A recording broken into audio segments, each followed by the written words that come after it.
Well, by now, hopefully, you have some great little tips and knowledge of how to start, launch, be successful in an attack, which hopefully this course is all about and going to teach you.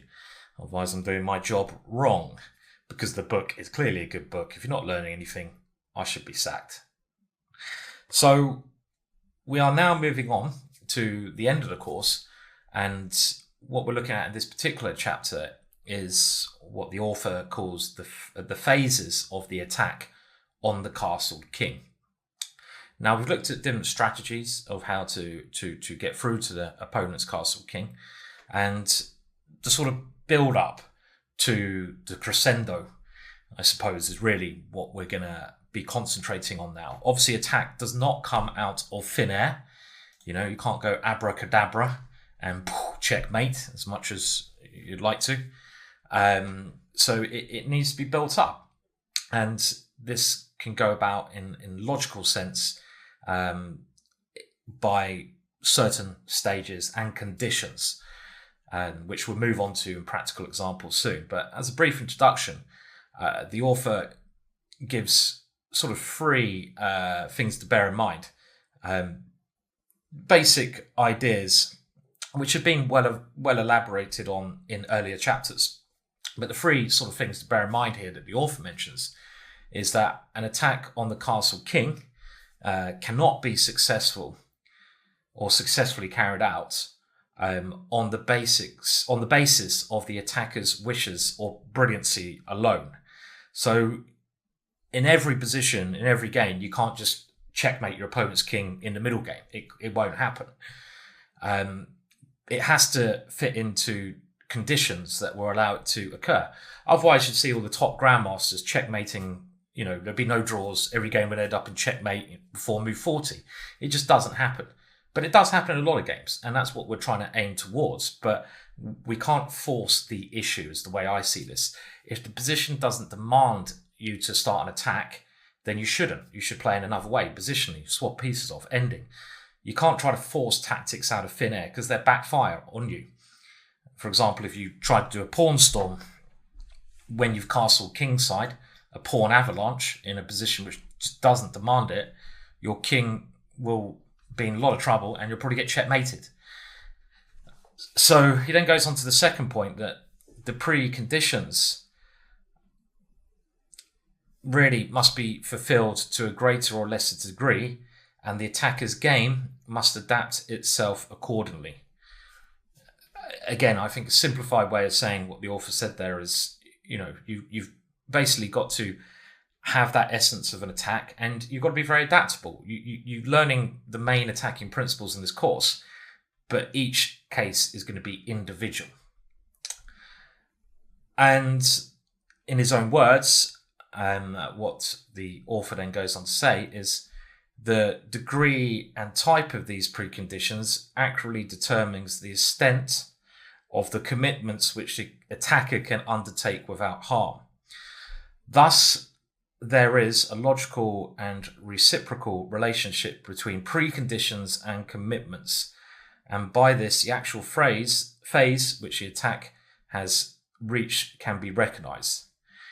Now, pretty long words there, I would say, but you have to really, it's the same thing. You have to determine what your strategy is in certain positions.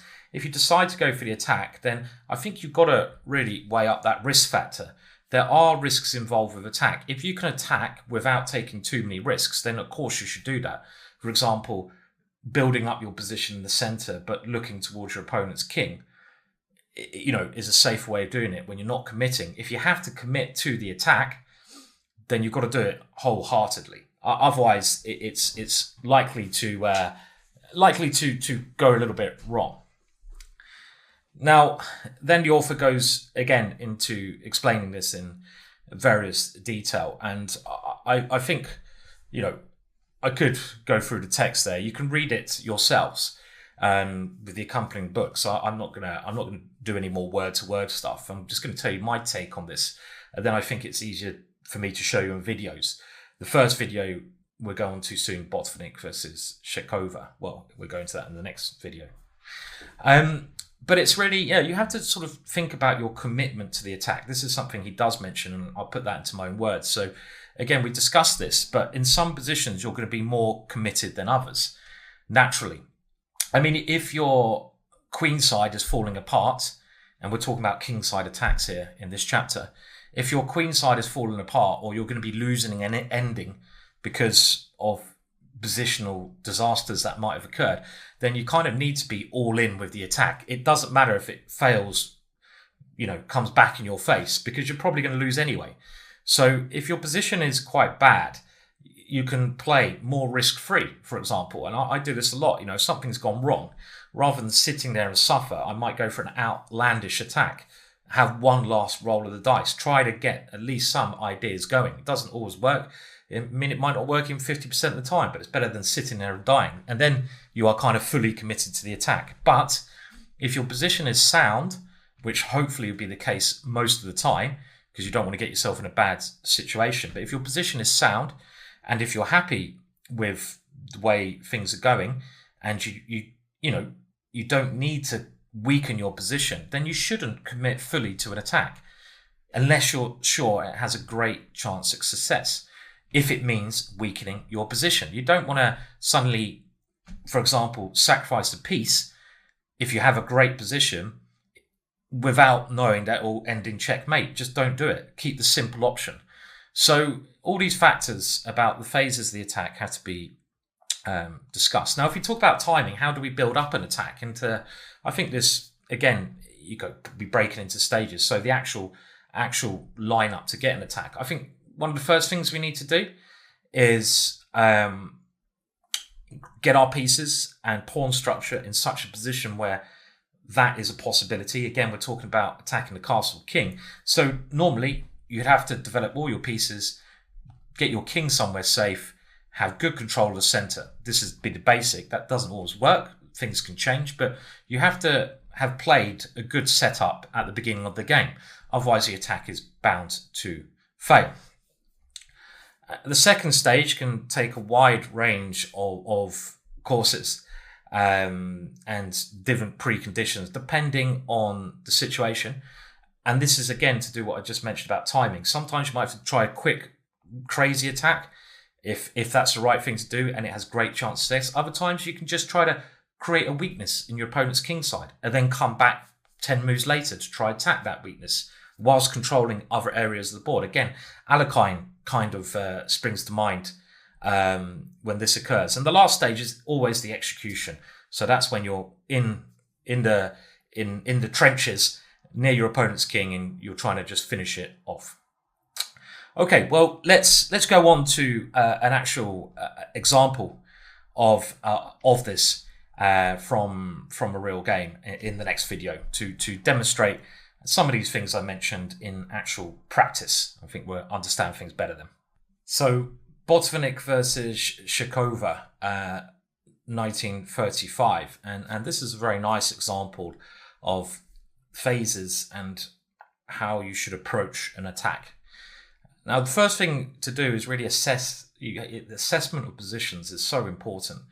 And naturally, when you're playing a game, the build up to that position, you should have a good feeling whether you're in good shape, whether the opening's gone your way or not, if things haven't gone your way. So you've got to assess the situation.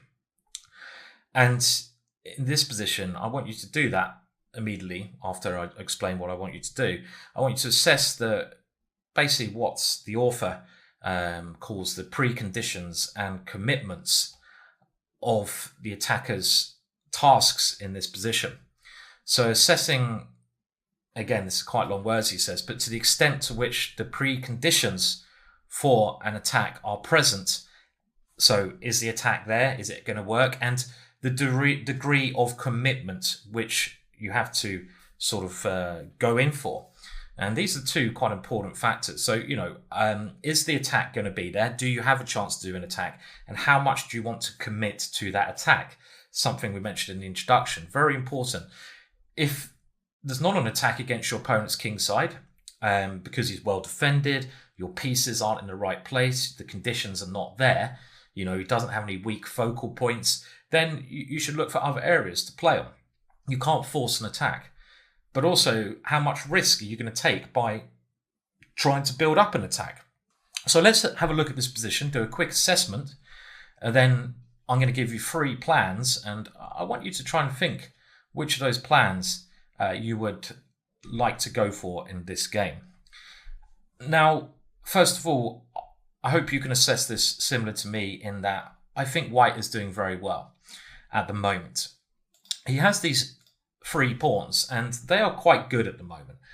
They could potentially become weaker later on, but they're well defended in this situation. They control a great deal of the center, and that means white has control, more space at the 5th rank. When you have more space, it's easier to attack. So the pawns are doing a great job. If black ever tries capturing, we will open up the F-file, which will probably be pretty deadly in the attack. We even have chances of going d5 at the right moment using the 2 bishops, a theme we've seen before, but only when it has success. If you did that here, you're really committing all in to you have to checkmate your opponent, because otherwise you're going to lose a pawn and give away squares. Pawn moves create weaknesses.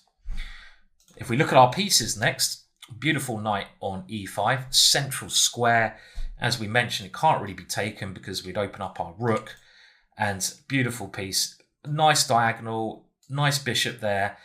We have good pieces as well, and then we got to think about our opponent's position. It's very hard to have a successful attack if he's super solid.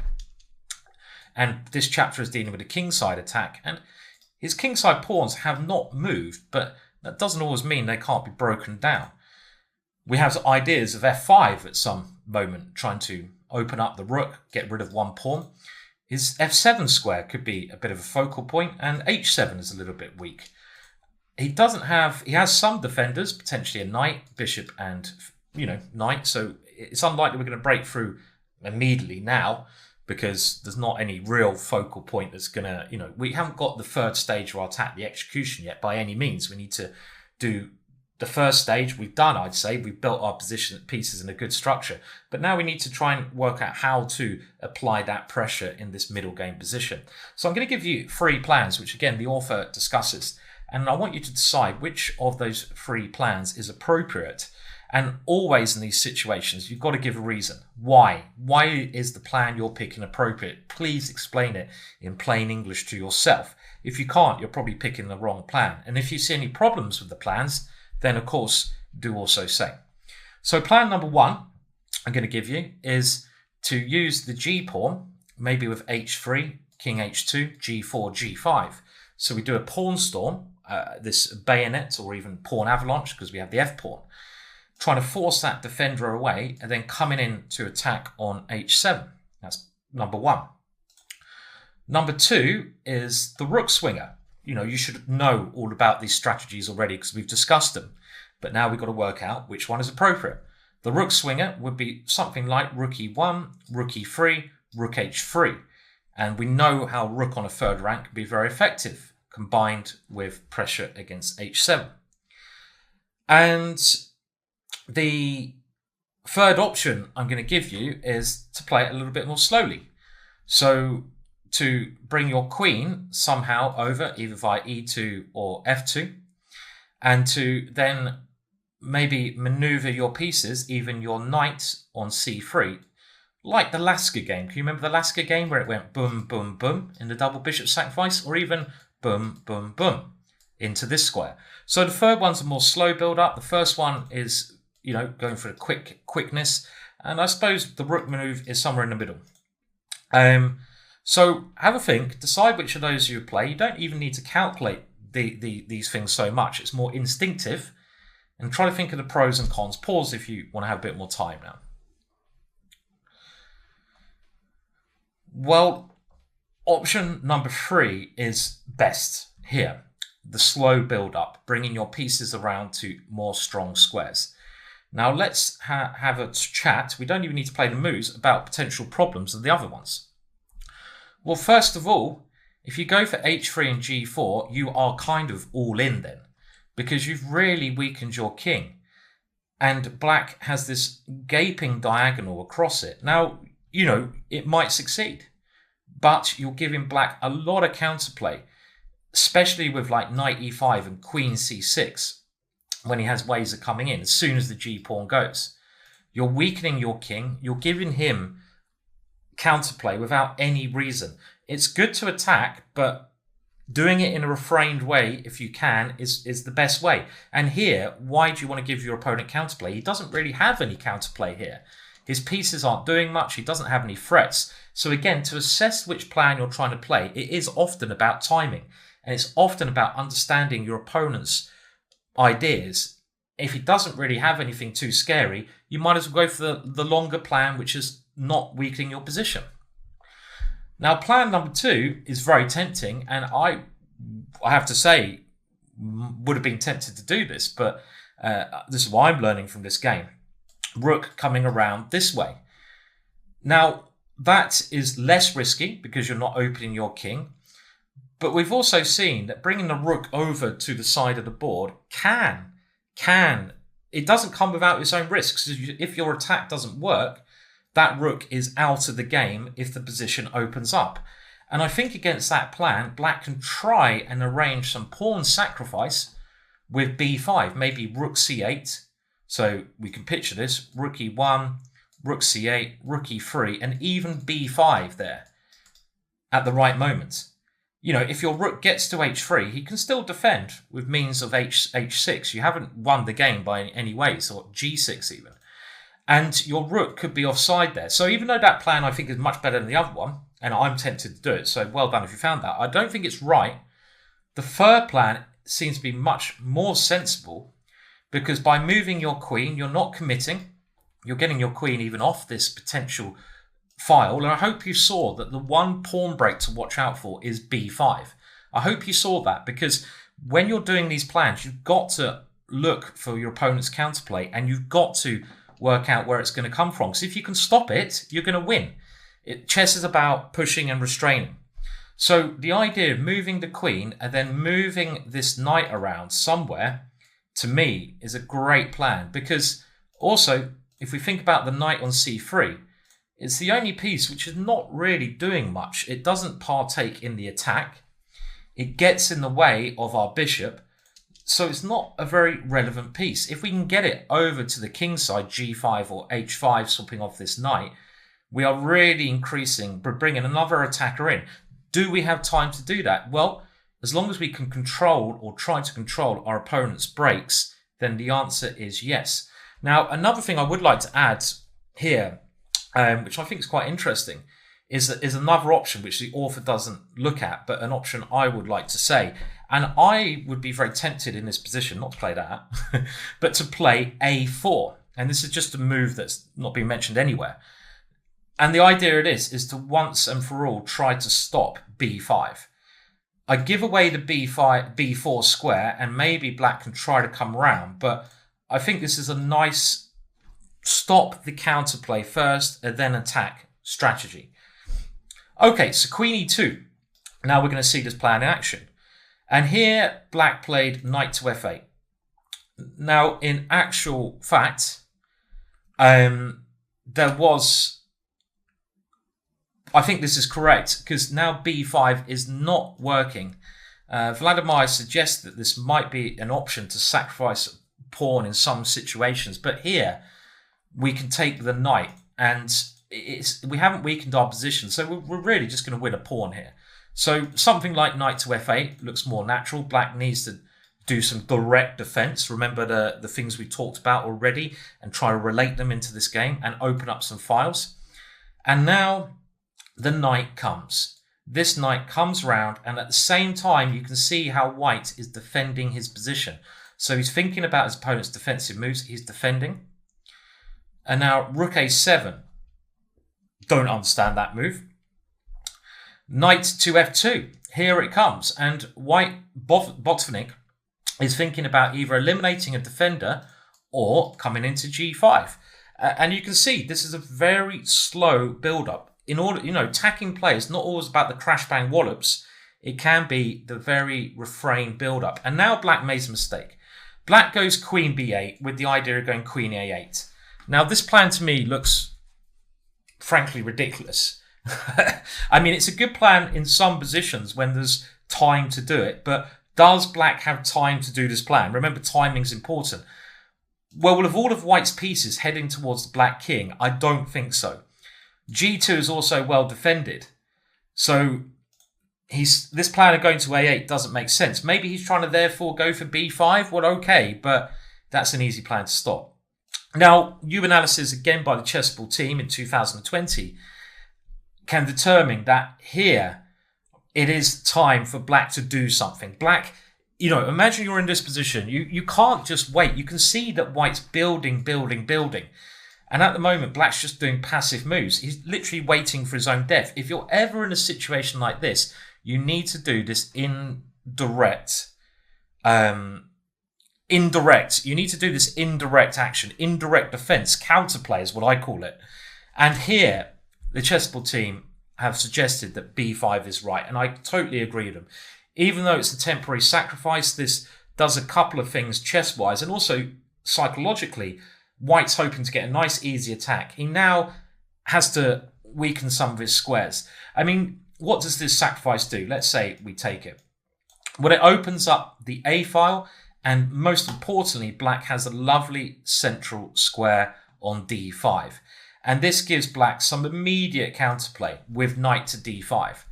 And all of a sudden, White's easy attack is now, he has to do a bit of defending. He has to play something like knight H3. And Black has generated some good chances here of counterplay. It's one pawn. This should have been done. So after now this, knight to H3 came with a very strong threat. So H6 is played, but now we have a hook or a focal point, as the author calls it, in the position. We have as soon as a pawn move is played, we can aim to attack it. And actually here, we can now go for direct attack. So what would you play after H6? And of course, if a direct attack works, you should blooming well play it. Pause. I should have said that, but you get my drift. If I ever shut up, it means that I'm suggesting you pause, or I'm just going into my little zone. Well, knight to G5. And here again, this is risky because you're giving up material, but if it works, it works. And you shouldn't be scared to sacrifice when all the conditions are there. And if we just think about it, now we've got our queen on E2. If we get rid of the knight, it can come to H5. We've got this knight coming to F7, the rook, the bishop, and Black's pieces are over here. So even if you don't calculate this too much, it should be easy to see that it's very, very good. And of course, you should back it up with calculation in a real game. Pawn takes. And this is what we call the second stage of the attack.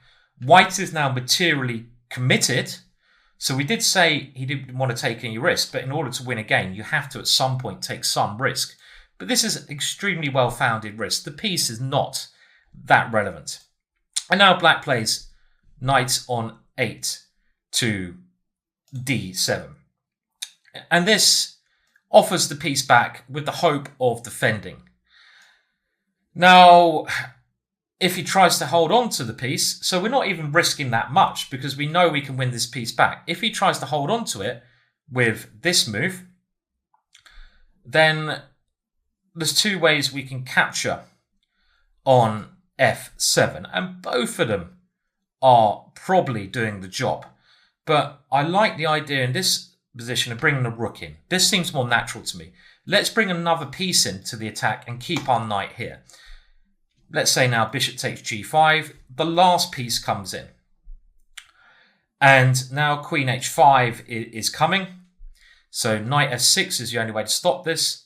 But here we can do a breakthrough sacrifice. And that is rook takes F6. Bishop takes, rook takes here. And now it's checkmate very quickly. We have 1, 2, 3, the magic number. Queen G4 check. And when the king moves, it's going to be checkmate next move with the knight coming in here. Hopefully you can see that in this position. So this sacrifice, even though it looks risky, we're not risking too much. Even if we take back on F6, it's okay. But we're kind of committed now, and we should be looking at the most brutal way to open up our opponent's king. I mean, taking on f6 is fine, but we even have a stronger move. And that is knight takes f7. And yes, again, this is risky, but this is now called for because we have all the conditions for a successful attack. And when you back this up with calculation, it should be easy to see that this is going to work here. Now, this has to be taken because otherwise everything is dropping. And now in the game, white plays g6, and even the top players go wrong. This is not the right move. And even after this, giving black a chance to defend, defending is always harder than attacking. The move that should have been played here would have been to bring the queen in check. And again, you'd have to calculate. And then taking on f6. And I think it's easy to see this queen is doing a fantastic job. And now, before playing this move, you'd have to calculate rook takes f6 because you want to get rid of all the defenders. And we're going to a very violent stage of the attack now, but we're trying to finish the game off. So we can't play quietly for always. At some point, we're going to have to go, right, now I'm committed, I'm in.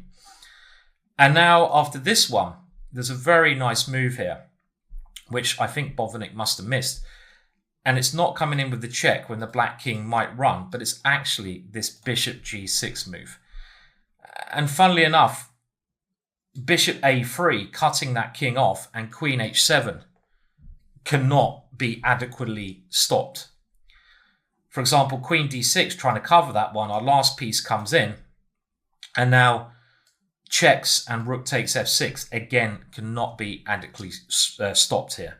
And this position is winning quite easily.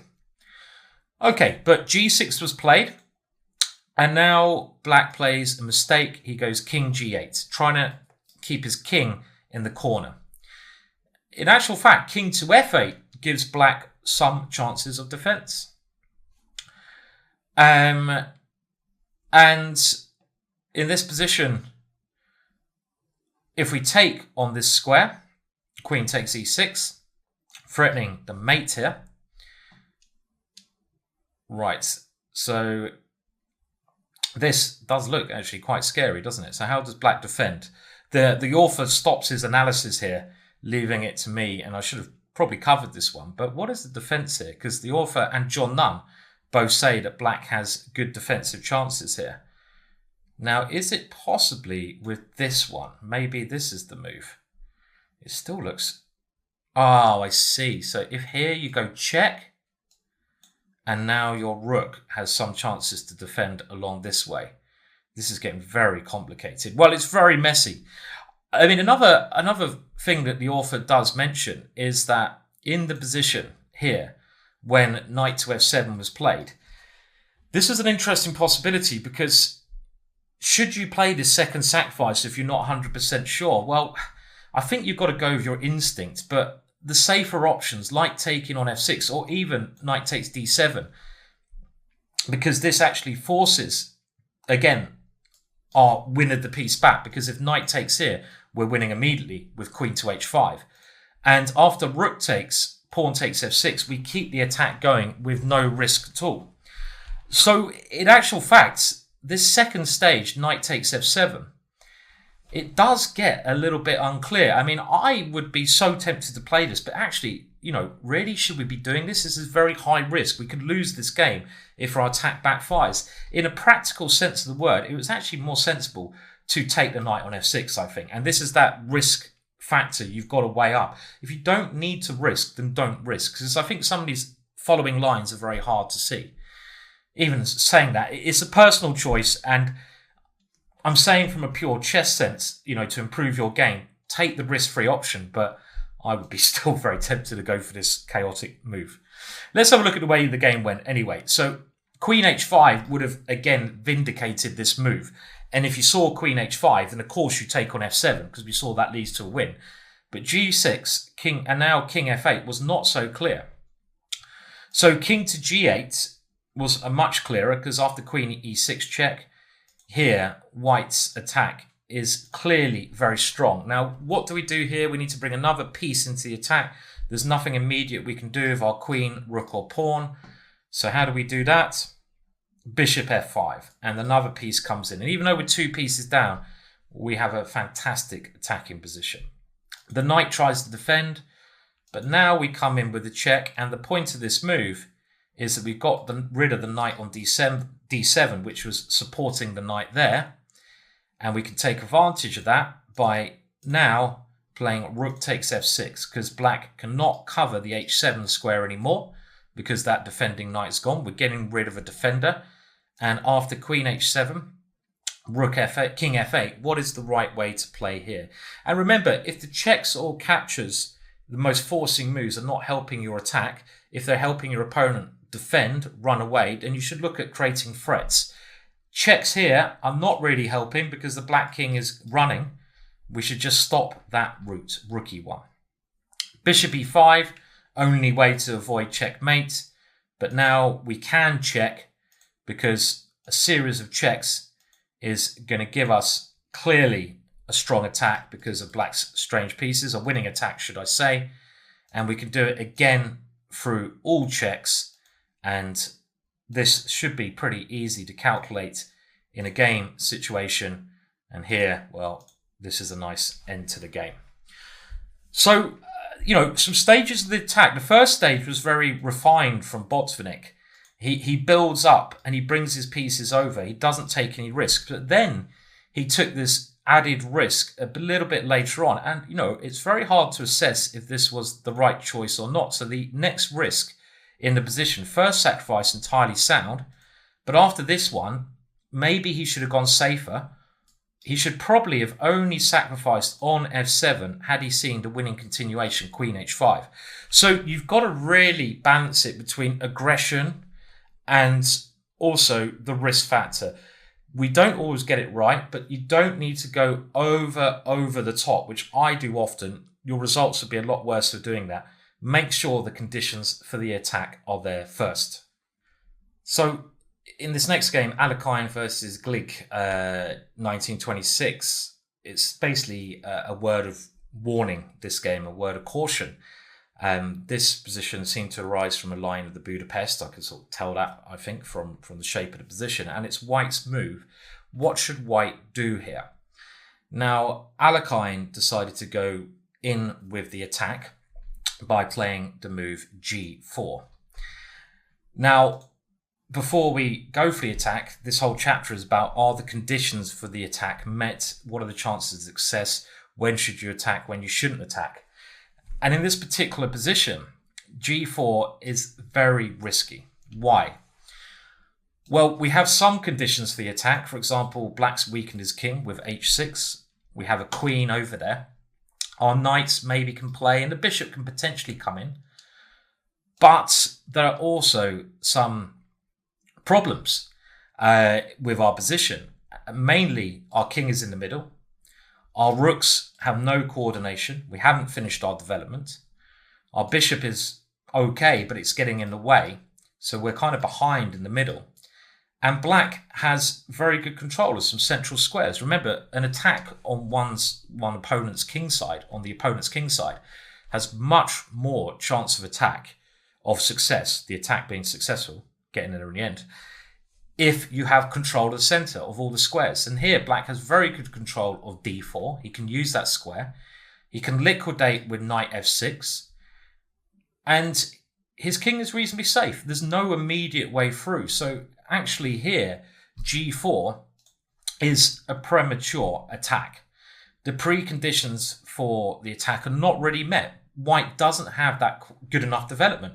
Maybe if the bishop was on d2 and white was castled, it would be fine because you could cover the central square. You could bring in this bishop to another diagonal and your rooks would help out. But you don't need to go gung-ho all the time. Make sure you have those conditions there. Patience is needed. And after the move g4, you can see the idea is to go g5. It looks very scary, but we must consider our opponent's best defensive moves. And now knight to f6 is clearly best. we don't really want to lose this one. So we have to swap off on this square. And it's not really clear what we are achieving here in this position. Black even has, in some cases, queen g6 after some g5 moves, swapping queens. So Alekhine tried f5, and this was his main idea. And again, this does look scary because g5 is coming. And if white can just get his moves in, then it's going to be great. But major mistake, biggest mistake I see low-rated players playing is concentrating only on their own ideas and thinking, yeah, that's a good plan. I'm going to go g5, knight takes, queen there, checkmate, way, but not considering their opponent's counterplay. And black does have counterplay in the center here. And the first thing black does is use that to get rid of this piece. So knight to d4. And after g5, which has to be played, eliminating that knight. And now taking on g5. And white still keeps plugging away with the attack here. And there is still some danger for black, but you can clearly see it has not that great a chance of success. The bishop is now locked in. Black is a pawn up, so you're risking everything. If you don't checkmate now, you lose. So you have to play h4. And here, a very good defensive move. So what would you play here if you were black? Clearly still dangerous. I mean, white's trying to get to h8. But the best way to defend, if we can, is by active defense. And this is always, counterattack. Always look for counterattacking ideas. Well, the best move here is rook e8. And this is starting a counterattack against f5 and down the e-file, improving your rook. And also your king now has the typical self-defense mechanism. If we take here, then queen takes f5 is just good for black. The king can always run away. And there's counterattacks with rook takes e4. So if you go here, this is now starting to backfire, as well as the queen coming in here. You can see the white king is in as much danger as the black king. So Alekhine tried king d1 first. And now black calmly took on h4. And with the queen coming into d4, counterattacking, Alekhine played king c2. But just bishop d7. Very calm defense. And this is what you need to do. You need to defend calmly, but with looking at that counterplay. And it's clear that white's attack has been repulsed here and that he must now defend against some black attacks. I mean, it takes a lot of moves to get in here, and it's just not going to be quick enough with black's counterplay coming. So bishop d2 was played, and now bishop d4 should have been done with the idea of playing b5, active, quick play. Rook a6 was played here, which is also quite interesting, trying to bring the rook into this counterattack. And Alekhine now played queen h5. So we're going to have a look at what happens if he keeps going with this blunt attack. But it doesn't work successfully here. Actually, a better move would have been rook on a b1. Alekhine has to try and defend against these ideas with some b3. And here, it's still a bit of a mess, but, you've really given yourself major losing chances. We'll come back to what he should have played at the end. Let's just have a look. After queen h5, rook b6, queen h5, now bishop a4 check. It's scary, because if you play b3, there is bishop takes b3, another point of this move. Active counterplay.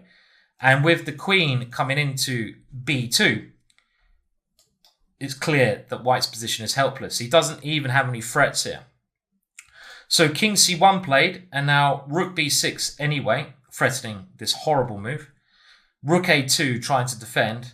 Now bishop d4, increasing the pressure. The counterplay has come.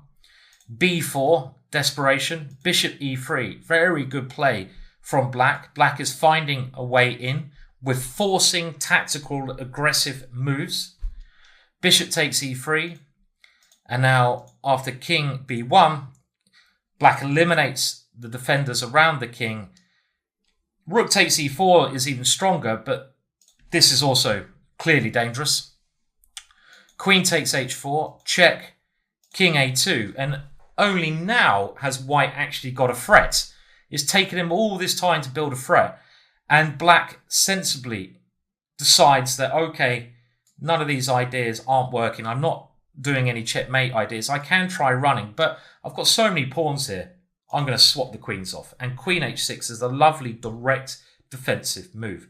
If white tries to keep the queens on, well, that's not going to work in this situation here, because queen f6 is coming after the only way to try that, queen f6 with rook b2. And white doesn't have a chance to create any more threats. And again, the king can always come to e7. And the ending after queen takes, g takes is also completely winning for black. He's got too many pawns. White has these horrible weaknesses, and there's no threat against the king, which can sit on some square around here. And Alekhine lost this game in dual course. And this is a good example of that indirect defense here, because black played very, very well in expelling after g4 the play. He didn't do anything directly around his king necessarily, but he went for this active counterplay. And he did this with very clever moves in the center of the board. And Alekhine's thrust was premature. If we go back to what he should have played, well, bishop d2, as I mentioned, is one idea. Another good idea is aimed against the one weakness in the center, which is d4, is bishop e3. And this would have been a much more appropriate course of action. When we can castle, we're plugging our weaknesses, and we can then go for the attack, but in a way that our king is going to be much better protected. So a word of warning there, premature attacks, they can backfire, and they often will. Our third example, Gligorich versus Kostic, 1947, is quite a curious case here. And again, I'm going to give you the choice, and I'm going to give you Gligorich's thinking when deciding on the move that he played. Now, this position, white has the centre, but remember, your centre can also backfire, and Gligorich was worried about this, and he was worried that after black takes on d4, he will be left with what we call a backwards and isolated pawn. For example, let's just put a move on the board. He was worried black's idea is to take here and play rook d8 when white is stuck with his pawn on d4. It can't really move, and it's going to be a target forever. It can't be defended by another white pawn, making it more weak. So Gligorich's move in this position was d5, getting rid of that weakness immediately. Now, other options which I want you to think about, mainly I want you to think, was that the right move to play or not? So actually, I'm not going to give you any other options. I was, but I've changed my mind. I'm going to make you think, okay, was d5 correct? Is it the correct way to play this position? If you don't think it's correct, then you have to, of course, give your reasonings and suggest another plan. Obviously, I can't hear your reasonings. I'm good, but I'm not that blooming good.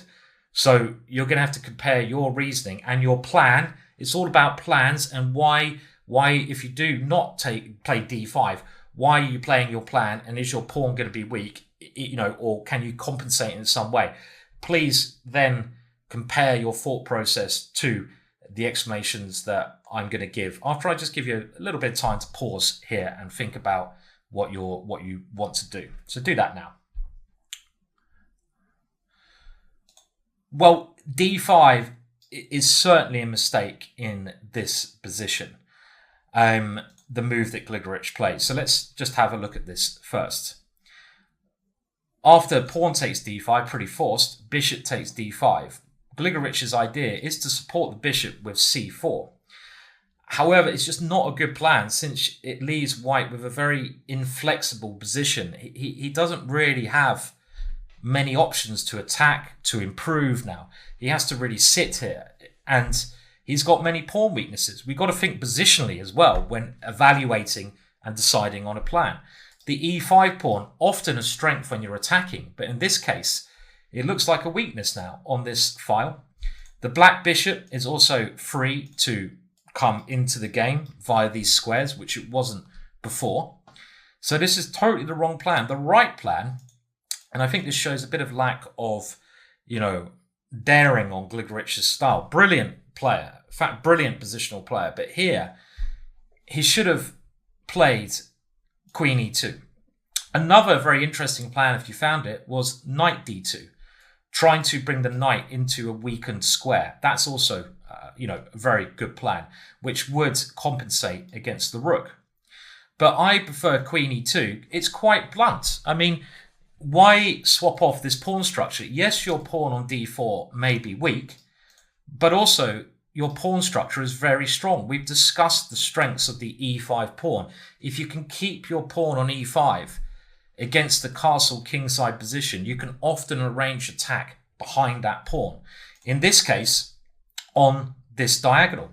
What are the conditions why Queen E2 an attack might work? Well, the conditions are black has played H6. Pawn moves make a weakness. By putting a pawn on a certain colour square, you weaken the opposite colour squares. In this case, the light squares. Do we have a light square bishop? Oh, yes, we do. Can we attack on those squares? Oh, yes, we can. Bishop D3, Queen E4. How can black defend? He has to play G6. And now that he's moved his pawn to H6, the G6 square is certainly weaker. And we can aim to attack that with a typical lunge like H4, H5, trying to get rid of the pawn, or even in some case, a sacrifice on G6. So it makes a big difference having the pawn on H6. Was it back on H7, G6 would be a much more defensible structure, because when you play H4, H5, you're not breaking through because of the extra protection. So that's one thing. We also have good development. White's pieces are much better developed than black's, and they have natural squares to go to increase the pressure. We can even increase our piece's potential by bringing the rook around with a typical rook swinger. So all these conditions really mean we should not be separating our pawns. Even though we have a weak positional pawn, we need to compensate that with an attacking play. So let's, for example, look at some normal moves. Knight C6. Now rook D8 is another way to play, but after Queen E4, black can try to play Knight D7. But here we can play some normal moves like Rook D1. Let's take with a pawn. Is this weak? Well, maybe. But in this position, after something natural like Bishop D3, we can even start playing on the C file. We have nice central control. Black can't develop his bishop because the queen takes B7. I may even try to put my pawn on this square and even bring the rook around here. We don't have to. This bishop B3 move is clearly saying we don't have to attack. We can play in the line, and white is better. White is clearly better. Black can't finish his development. So Knight C6 is another option, but now Queen E4, and let's say black goes for his plan of attacking here, and now goes to Rook D8. I mean, black has other moves, but it's the same principle, so we won't look at them in the video here. And now Bishop D3. I just want to demonstrate this. G6, and already I think we can see, was this worth doing for white? Oh yeah, we get an attack. This is weak. Yeah, it's weak, but so what? It also controls our center. And there's a number of good options here. I mean, one idea I like is H4, but the author also gives a very nice idea here. And this next move is preparing for Knight B4 and Knight D5. And I might have played this move and given my opponent more counterplay than he deserves with now Knight B4. If I lose my light square bishop, I lose any attack on this diagonal. So I have to go Bishop B1 and now Bishop D7 coming in here. And actually all of a sudden I've messed up because now black will get rid of my knight. My knight's defending D4 and I might lose my center. So H4 here is me, and this is my first instinct, being a little bit like, right, all in, without thinking, is the position ready for this? Has my opponent got adequate counterplay? And you've got to stop that counterplay. And a much better way to do this is playing Rook C1 first. H4, H5 is coming. But now, after Knight B4, we can play Rook B1. And we have the added benefit of the Rook coming into C7 if Bishop to this square. I just realized that last line, well, we can take on this square, but it still seems risky to me with the Rook in this corner. We don't have bishop c6 straight away, but black can arrange that somehow. I mean, clearly, there's no need to put the rook here. So the game continuation given in the book is better. Black has to do something like this because otherwise the rook was coming in. And only now we play h4. And h5 is really strong, really, really crushing threat. So black has to try to stop that. And now what should you play here? The next move, a standard way to attack in this structure. I've won many games by doing this. Double attack, forcing g6, stage 1. h4, trying to go to h5, forcing my opponent to play h5, stage 2. And then the third stage is g4. An aggressive way to blast open the king side, but of course it's time to do that because all our pieces are ready. And after h takes, which has to be played, queen takes, it's a very promising attack, probably winning. h5 coming, hitting here. We might even be able to build up with the rook coming to g1 first. We even have dark square ideas with a knight coming in here. I don't think black will defend this position. So, we go back in Grigovich's idea of d5, we can see is completely wrong in this case. And you can still keep your attacking chances alive here without, well, okay, you create some weaknesses, but you need to get that counterplay as white in this position against your positional weaknesses, the d4 pawn, leading to a promising attack. Still on the topic of preconditions for an attack, we're looking at now Alekhine versus Wienik, 1931, revisited. And before we have a look at how Alekhine went about developing his position, let's just think about this again. And if I'm repeating myself, it's because I'm trying to get this across. It's so important. And often the preconditions will be something that occurs with our opponent doing something wrong. But let's put them aside. Let's put aside our opponent making a pawn weakness. The best ways for us to attack, first of all, or to build up the attack, stage 1, is to really do it in the way that where we have to commit in the least style possible. So we want to attack in the least committal way we can do. So we don't want to suddenly lunge with a pawn, lunge with something crazy. If we can just move our pieces to a slightly better square, aiming at our opponent's king, if we can control the center a little bit better before we attack, build up to it gradually.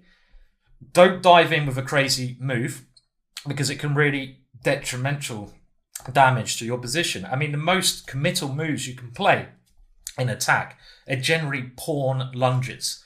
So moves such as g4 and h4. And these kind of moves are very, very committal, meaning that, they should be the last moves you consider because they are the riskiest. You can win great games from doing them, but why do that if you can build up in a less risk-free manner where your opponent gets no counterplay? So use your pieces, try to do it in an uncommittal way. And in this position, you kind of have two choices. Do you put your bishop on d3 or c4? And both look quite natural. But which move would you play? And again, the reason is important. What move in this situation do you do and why? Have a think about it again. Well, Alekhine's choice, bishop d3, is very clever here because as well as our own ideas of not doing committal attacks, we want to weaken our opponent's position in any way we can. And by forcing any pawn moves in front of his king, we generally will create weaknesses. Had we gone bishop c4 straight away, let's say the queen moves, I'm not even sure where, but let's put it back on this square. Well, black can now castle, and there's a big difference to this and what occurs in the game. Black will castle, next move, and he can play knight d7 and break. This is what he will normally try to do. But after bishop d3, he can't castle because we can simply play e4, and wherever the queen goes, check doesn't help. Let's do the same move again. e5, white just wins the pawn on h7, which will lead to a winning position. So the move bishop d3 really forces black's response, and black's response is to make a pawn move. And clearly g6 is one of those moves that black doesn't want to play, because we might even go h4 there. h6 looks safer, but we have really sort of committed black to weakening his position, giving us another condition for an attack. I would now be thinking of this sacrifice here later on. We have a target there for later on. And we've brought about a weakness in our opponent's castle position by playing a natural move that doesn't commit us to weakening our structure. So we haven't committed anything, we forced a weakness. Brilliant way to do it. And now the game continued. e4, we might as well take the center. And here, well, let's not go crazy. A move like g4 here is just not needed. It's too brash, and it makes our king weak. Black hasn't even castled that way. We've got to play, really, if we want to be the best player we can. I don't always do this. I get carried away. I would be a much better player if I followed my own rules always. And that's why I'm learning from this course. We should do it in the less committal way we can. And of course, castling. We still have a promising position. We have a strong center. We have bishops lined up towards our opponent's king. Let's just do this. Knight bd7. And we should always be thinking where our opponent's counterplay is going to come from. And c5 is the normal break. So now Alekhine's speciality, controlling all areas of the board. b4. And with this move, white now controls the center extremely well. He safeguards his central position by stopping this move, c5, maintaining these two pawns here. And after castles, what move should you play now? And this is a move we've actually seen occur in the last couple of examples. So you should know it. It should be very standard here. It's the same sort of plan we've used before. What do you want to do?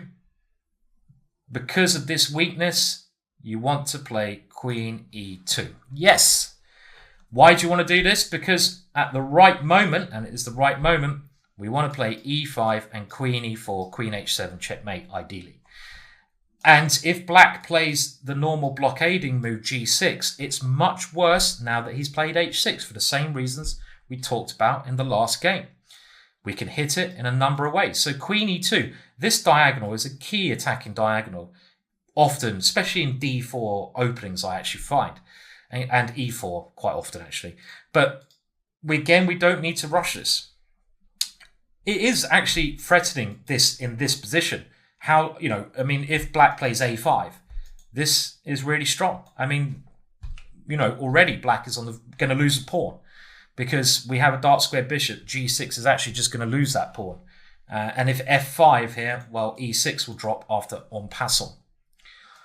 So this position, black plays rook e8, and he's given the knight this square here. So again, you have an important decision to make.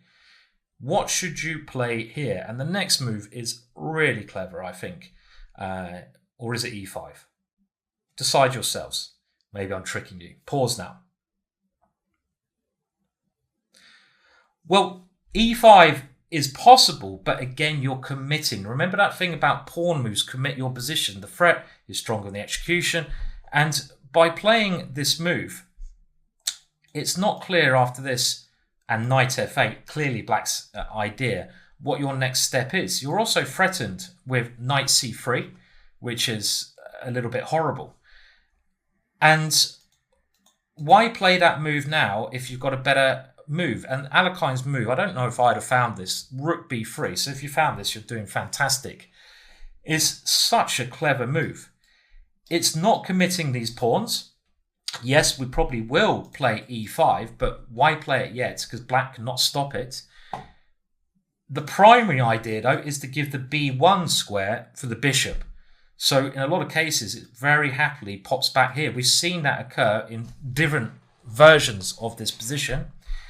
And thirdly, we are allowing the rook swinger later on. This rook coming to one of these two squares is going to be a deadly effect because of black's weakened h6 square.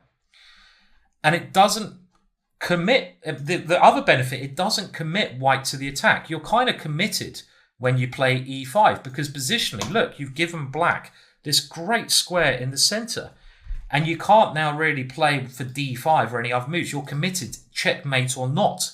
And what we're talking about in this chapter is, if there's another way of doing it without committing, you should probably go for that unless you're sure it's going to succeed. This is positionally very, very risky because you're giving away a central square. On the other hand, rook b3 is not. Now, queen c7 was played, and white just played bishop b1. Again, not committing. Before playing this, white had to consider what would occur if e5. You must look for your opponent's ideas. Black clearly aiming for this move, but it should be clear to see that we can now capture on e5, and our bishops are ready to kill. Our rook is ready to swing, and e5 is still coming. So knight h7 was played, black trying to defend, and only now e5. Brilliant play, because the black knight can no longer get to this square. We've waited until our opponent's weakened his position himself, and only now do we come in. Patience, understanding black has no counterplay, and playing this at the right moment. Very unfortunate position for black now. White has potentially the two bishops, rook, queen attacking. He tries f5, a rather desperate move. The normal way you'd want to respond to this is by capturing en passant, because otherwise black gets some blockade on the position.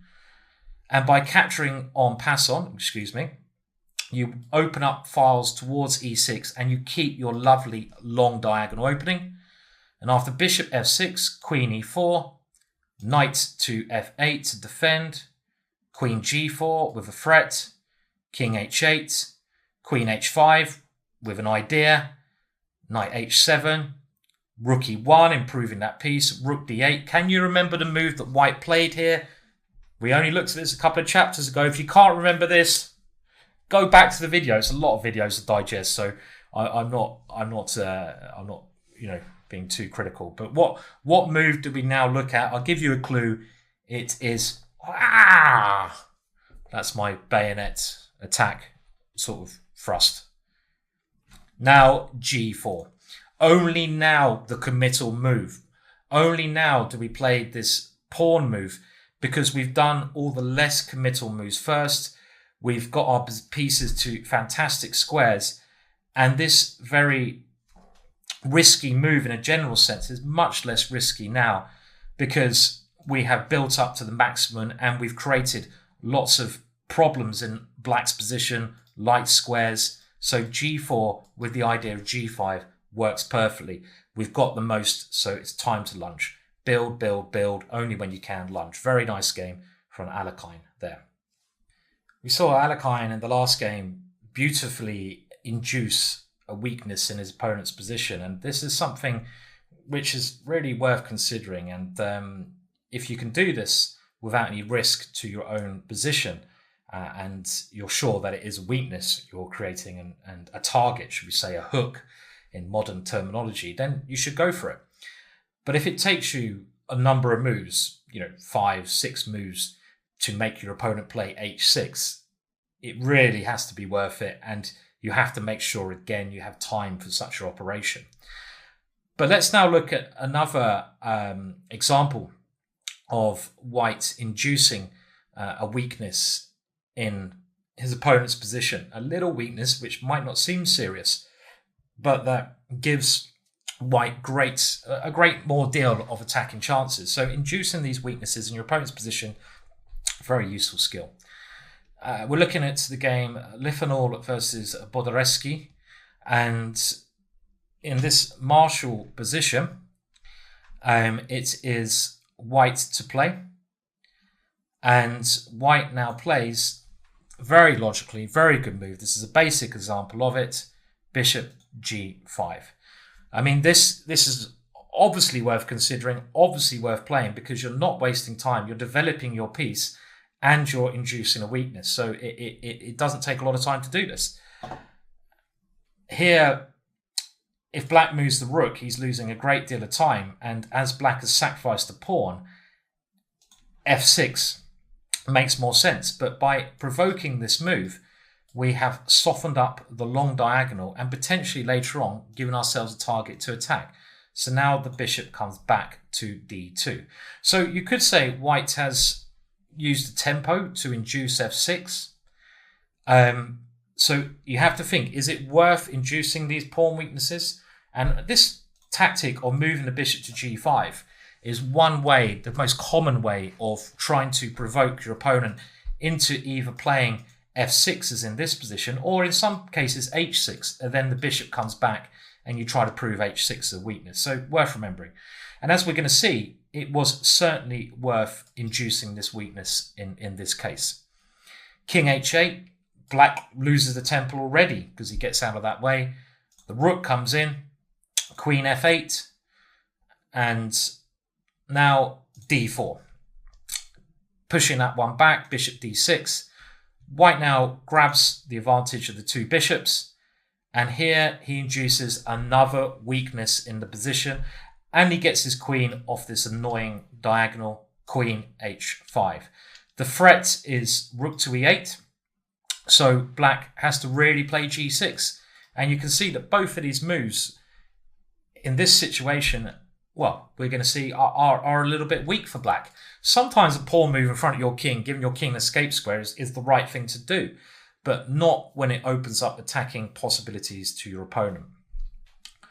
So queen to h4, and this is a little target now. Bishop c6, giving extra protection to e8. And now f3. If there's not anything immediate, just improve your position. There wasn't anything immediate. This blunts the bishop a little bit more and gives some way back for the queen. So if rook e8, we can capture on e8 and bring the queen back in certain situations. And now another idea is to sometimes take here, bring the bishop in and try to come in with the rook. But black played king g7. And now we can see how it's helpful to weaken the dart squares. The bishop comes in. King to g8. And now rook to e4. Very nice idea. Again, showing the point of f3. The queen can come back and the rook is coming in. Look how much f6 has weakened black's position. Black would love to move the knight, but he can't. It's a deadly pin. g5 occurred. It's a bad position anyway. And this allows the queen back into h5. Queen d7. And of course, if there's a tactic there, you should play the tactic. White has a tactic here. I mean, it doesn't matter how much build-up you do in a game of chess, how much lovely manoeuvring you make. I nearly always find to win a game, you have to do some kind of tactic. Most games are won by a tactic. You have to often take a bit of a risk, therefore, and be able to calculate. And, you know, here is the tactic. What is the tactic? Bishop takes g5. Black went queen f5. Had black taken this one, the point is check, king f8. If the king goes the other way, it's going to be hit by queen e5 and rook g4, that rook swinging idea, and it's helpless. There are also other options here, but that's probably the most sensible. What else can you play here? Let's have a look. What is the easiest way to get through? Do we take this one first, maybe? Yeah, let's get rid of the knight first. I'm seeing a focal key square, and if I can get my queen to this square, that is much better because I also keep on the rook. So it doesn't matter what you take with. I'm going to go queen f6 and then take your rook if you block, or rook g4. So if king f8 though, we now have the clever rook f4 check, and this bishop is released, which will lead to a series of checks, and not just that, but a very big check on f6 and mate on e6. So that was quite a long combination, 8 moves, and it's kind of stuff you have to calculate, but you're going to have to learn to do that yourselves. I can't show you the moves in a game. Only a computer would do that, and I don't recommend going down that route. So queen f5, trying to pin, but now simply queen h6, and this is using the pin on the pawn. And if queen takes g5, the rook comes here. So it's clear to see black is in a helpless position. He resigns. So simple simple move there, bishop g5. Very, as we say, uncommittal. White's not weakening his position, but he's improving his attacking chances in a very natural way without taking too many risks. That's the way we want to build up in our stage 1 of the attack. So still on that point, let's have a look at another example of forcing a weakness and exploiting it, which is really what we're doing with these ideas of uncommittally trying to make our opponent's king position weaker. And once he's done that, we've done kind of stage 1, then we go about maneuvering into that weakness and finally exploiting it in a crash bang wallop way. Now, the continuation that is demonstrated by the author in this position is a good way of creating a weakness and exploiting it. It's the correct way to play this position. So you can have a go, if you want, at trying to do that yourself here.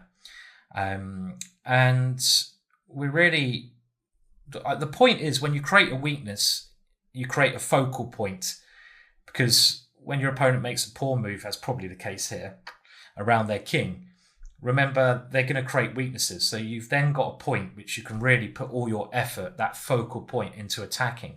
And that's what you're trying to do, really.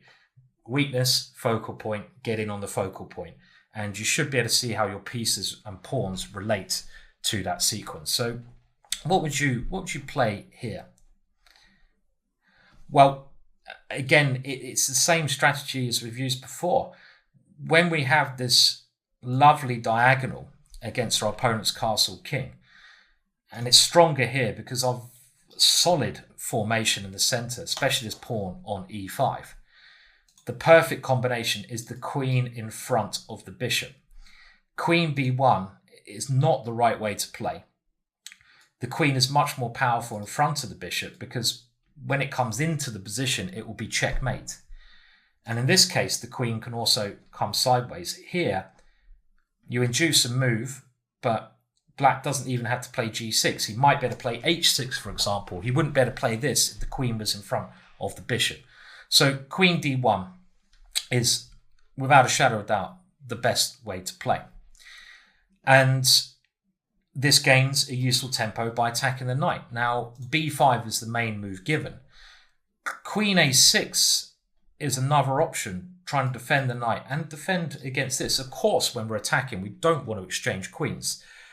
So we don't do that now. But now there's another strategy that white can use here to directly, I would say, win the game. So what move could you now play as white here? And it's not a topic we've looked at in some detail, but you've got to watch out for these moves. I mean, think, the black king side is so lacking defenders. All of black's pieces, except for the rook, are over here. We've got a lot of guys around this one, potentially a knight. So it's not surprising with a pawn on e5, Alekhine's e5 pawn, that we can come in on the king side. Well, a very nice way to do this here is the forcing bishop f6. Now, this is absolutely committal. If this is not checkmating, you don't play it. But if it is checkmating, finish the game off. And it is simply checkmating here. After pawn takes f6, e takes, we now have a main focal point on g7 and h7, you could say. We just need to get our queen into the position. Something like bishop d8 is best to try and get rid of that pawn. But now bishop d3 is a nice move, force the queen to a more passive square. And here we see the point behind this move where now the black queen doesn't cover d3. It's white to play and win. Bishop takes h7. And that's why this queen had to come off. And the queen is coming around whatever now. And the main line goes king takes with the queen coming in to g7. Or if somehow the black king takes here, coming into g5. So we first of all get our queen to d3. So let's have a look. So after b5, queen d3. Now black has no choice. He can't play h6. He has to play g6. And when opponent moves the pawn on a certain color square, he weakens the other colors around that square. So these squares are very weak. What is black's focal point now in the position? What is the square which we should really be aiming to finish the game on? G7, I would say. I mean, the other squares are important, but the way we're going to try to win this is by really getting a queen to G7, supported by this great bishop on F6. And there's too many threats here for black to have any chance of survival. Bishop D8 is as good a try as any, and now Queen H3 going for the focal, and black has to try something along the lines of H5, and of course now a move such as G4 is fully justified because we're nearing the end of the game. Black doesn't have any active way to open up counter chances against us. He has to try something like E5, pinning the G pawn, otherwise his kingside will drop. And we can just take that one. And after bishop takes G4, the queen goes for the focal point in a different way. King H7, only way to stop that.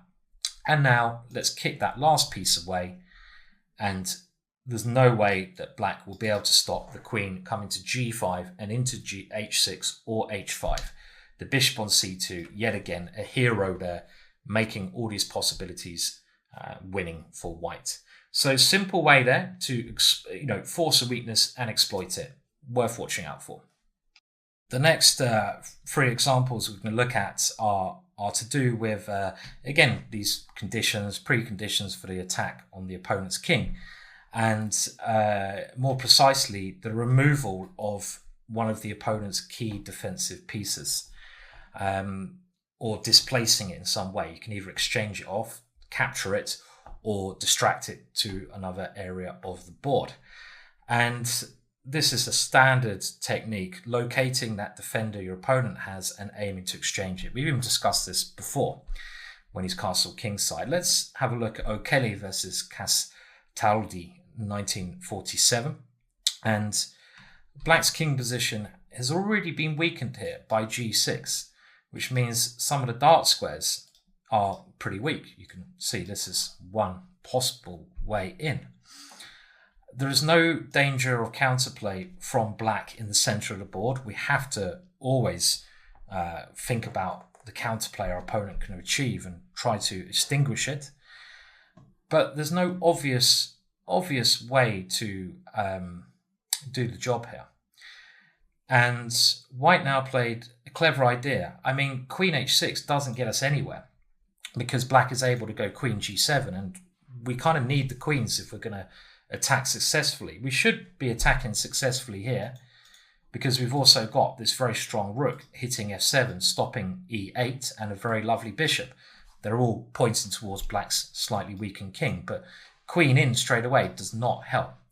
So white goes Queen C5. And this is a nice move.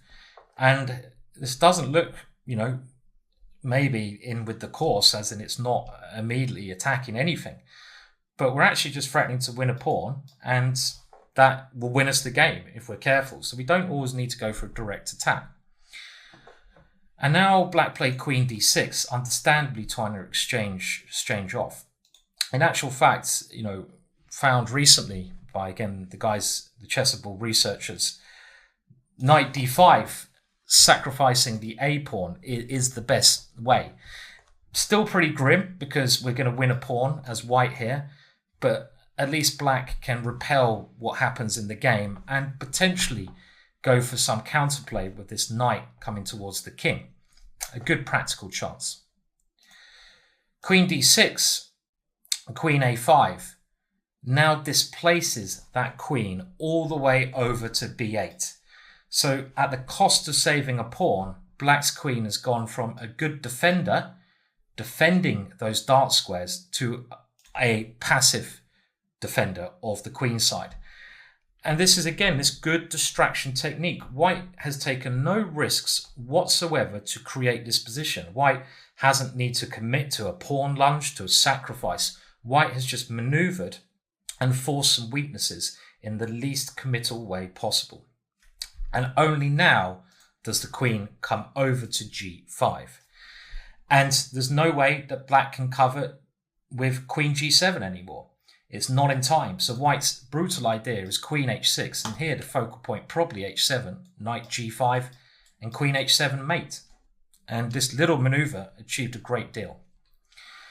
Only now does black try knight d5, but we can even just continue with our plan. Queen h6, and black resigns as there's no adequate defense now to knight to g5. It's as simple as that. It's quite amusing in a way how quickly this game turned by that queen doing a distraction, forcing the enemy's queen to the wrong side of the board and then switching back. I mean, yeah, you can try. The only defensive try would be, I mean, it was resigning here, but queen f4, and then this knight f6 at some point. But the issue here is now f7 is open, and after bishop f7, king h8, it just comes back. And you can see multiple issues in the position. This little queen f2 move is now a chance to keep the game going for a couple of moves, but only a couple of moves because we come into h7 anyway. So you could say that these kind of actions, this crafty queen c5 move, not going directly into the attack, is like the defensive indirect methods we've said. It's an indirect attack on the enemy king. Because even though we're going queenside, our real attention's on the other area of the board, and we're trying to distract our opponent into one area with the idea of quickly switching back. So a nice example there. They're all nice examples in the bloody book, aren't they? They're all blooming good. That's why it's a great book. Now, I'd like you to have a go at the following position and working out what should be done here. The first thing to do is, with our pawn on e5, we should be looking at the kingside attack. We know that. And also, that's the idea of the book. So, you know, gives you a bit of a clue, doesn't it? Yes, it does. Kingside attack. Way. So you should be thinking, is there a direct way we can do that in the position? Obviously, direct attacks are always the first thing you look at, because if they succeed, you win. And you can think of ways to go about going for a direct attack. They would probably involve either knight g5 or f5. And just have a think about the position and come upon a plan. And then I will discuss what's good and what's bad here. So use that pause button if you want, but put yourself in white shoes and try to formulate. Well, we can see that we have this lovely structure, so we have a good chance of some attack later on. But we don't have all the normal sort of conditions, as in we don't have a bishop on d3, a good extra piece attacking here. It's been exchanged. If we try some direct idea like knight g5, I'm not really sure what the follow-up is. This is, maybe you're trying to provoke a pawn weakness, okay, but you have to be ready for your opponent doing a pawn break to try and free his position. At the moment, black is quite cramped, and a standard break in this sort of French defense structure is f6. And some pawn moves around your opponent's king will strengthen his position. You can't just think, oh, any pawn move around his king will make it worse. Yeah.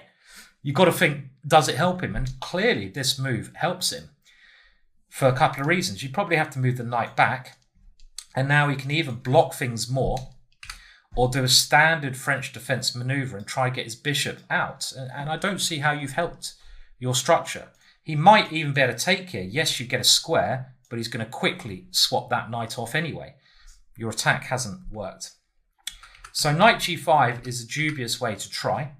Provoking there is not correct. g4 is very committal, and it's kind of a better idea because you're not, because the center is under your control or it's locked, you're not really creating too much risk here. But black has another good response here, and the response would be f5. And again, this move yet again is a good way to hold up your attack.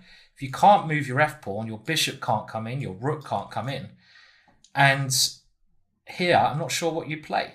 If you take here, black now has a very useful e6 square. He's blocked your bishop in behind this. Well, your king side, you don't have f5 for a start.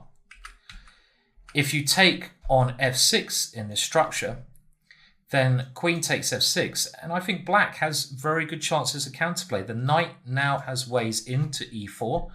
The bishop now has ways around. By losing your pawn on e5, you're giving black availability on f6 and d6 squares. You're giving away squares for free. So there's no direct action here. What you need to do first is improve your pieces to their maximum squares. And this is really, the build up to any attack. If you can't do direct action, you build up your pieces to their maximum potential first by playing bishop c1. The bishop comes around to this lovely diagonal, forcing that rook away from any activity it might get with what we now know is the main break f6. After rook e8, otherwise black's losing the exchange, bishop a3, queen d7 here. We're not even that worried about this pawn. We can now go for a more direct attack. And another thing we have done, we haven't just diverted the rook away, we've also diverted the black queen away. So queen h4 allows us to come in, and you can clearly see this is much better chance of success. Knight g5's a rook swinger potential. Black can't play the f pawn because we simply do this capturing. He can't take on a4 because of a lovely idea. Can you see the idea here? Bishop e7 is first, but what are you doing after queen d7? We just saw this recently. We bring the bishop to f6. Can you remember this little tactic? Focal point here. If it's taken, the pawn captures with mate coming up. Knight c6 is a normal move, and now we can create this h-pawn weakness. That's the pawn we want to tempt out, not the f-pawn.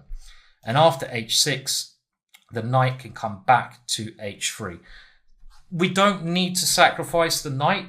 We had options of leaving it there and moving the rook in, but it would be excessive. Why do we need to do that when we have a good position? Our bishop controlling, and here we can attack without any risk. It's less committal. We can attack with our rook coming in or with our g-pawn coming up. For example, queen d8, obviously we don't swap. Queen h5, black tries to bring the knight around to defend, and now g4.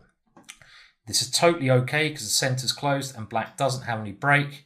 And after something like knight g6, g5. Bishop d7, we're not worried about this pawn. Rook f2, bringing the rook to g2 and the other rook over. You can see how this attack has built in a very standard fashion. Black might as well grab this one. We don't really want to allow that defender back here to defend. Another reason rook f2 is good. Rook g2. Let's say king h8. Last piece into the attack. Black can't do much. Black hasn't got any breaks, any counterplay here. His one tries to do this, and we should have thought about that probably beforehand if it was dangerous, and we should have assessed it's not that dangerous. It takes about 20 moves to do anything on the queen side. So now rook g4, real patient build up. We don't need to try and crash through yet. That was interesting, but we can get our rook to a more active square, potential to swing. And we're going to take their next move now. There's no stopping this attack. If king here, we can simply take and go knight check. And this is really nice with this one coming in. And queen takes g6. And this gives the black the opportunity to go wrong. And after knight f8, this is the example where he goes wrong. And queen takes f7 is crushing. But g takes h6 is the given move. And after g6, I think white's trying to show off here. I would have taken on f7. Again, you're overcomplicating things, but if I'd have seen this next move, actually, maybe I'd have played it. What is the idea here? Juicy. Because if our queen has to swap off, that's not the idea. Can you see it? Oh, knight g5. Lovely. Yummy. Yummy. And now, if pawn takes queen, check and mate. Nice build-up. Simple tactics there that led to, well, this rather flash victory. But Again, if you can't do anything immediate, you will need to build up your position more, and you will have to, again, all these examples really, black doesn't have that counterplay, indirect counterplay that needs to concern us, so we have no rush to prepare our attacks. Yates versus Takas, 1927, and we're picking up in a fragment of a game. Quite a typical Sicilian position, this actually. I can tell that, and you should be trying to look out for these things, what opening led up to the position, because then you can sort of decide if you want to change openings to get the positions you want. And some conditions for a successful attack against the black king have been fulfilled here, as we've got a queen quite dangerously placed. But there's no real simple way through, because in this position, unlike some of the other examples, black has some central breaks, some good chances of counterplay based around normally the move d5, as we've seen before at the right example. So we've got to watch out a little bit here. Black has that potential, and also down the c file, this half open file. So yeah, be on guard. Now, white's chances would become a lot stronger if white could drive away the knight on f6. We know how strong this knight can be as a defensive piece from other examples, but we can't play e5 because black is defending that by too many pieces at the moment. So Yates in this position, first of all, played b3. And this is a much more complex example than the other ones, because it's actually a very position you could reach, but it requires calculation, because in this case, you are allowing black counterplay on the c file. So this is a lot riskier, but if you think it works, then it's obviously the right thing to do. Black now takes on a3, going into the complications, and Yates was very confident in his calculation now, and his idea in this position was now e5, as we've seen. And the other idea behind e5 is he wants to bring in more pieces to the attack. So this is not just about creating weaknesses. It's about bringing in pieces towards your opponent's king. And given a chance, he would love to bring this knight over towards this square. So what can be played in this position for black? Relatively the best solution by the author is given as knight takes c2. And after pawn takes f6, bishop takes, knight takes, now playing queen takes c3, getting some pawns for the piece. White should keep the queens on here with knight at e3, and white has better chances, but at least black has created some counterplay and grabbed some pawns. Now, other moves, let's have a look. Well, in the game, knight to e8 was played. D takes e5, f takes e5, and now at some point, queen takes c3 was the other possibility, or queen takes c3 straight away. But this actually helps us because we can do our standard move. We don't want to exchange queens. We can bring another piece into the attack with rook to d3. And the threat of taking on f6 is immense.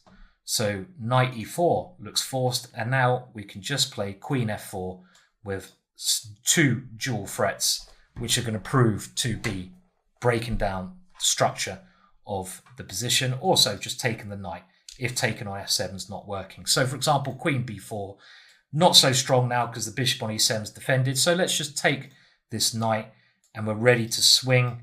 We've got lots of attacking pieces. Clearly our position of assault has improved. So black decided to go knight e8, but now white achieves all the things he wants to do after knight e4. Look how the position has changed. He's forced his opponent's knight to a more passive square. He's involved a pawn and his knight in the attack. This knight has a lot of uses. The opponent's knight has gone over to a3, so we've lost the pawn. So it is risky, but for the sake of a pawn, getting this kind of initiative is well worth it. Black tries d5, a counter-attack, which was now met by the very interesting knight to f6 check. Now, in actual fact, the simple, and this is where simple is good, as we've said, the one that takes the less risks, knight g5, followed by bishop d3, looks to be crushing. These pieces of white's are just too strong because, again, the e5 pawn does a lot of hampering. And if something like h6, knight takes f7 is an immediate breakthrough, and we're going to force our way in with the bishop and queen coming in on the light squares. Let's have a look.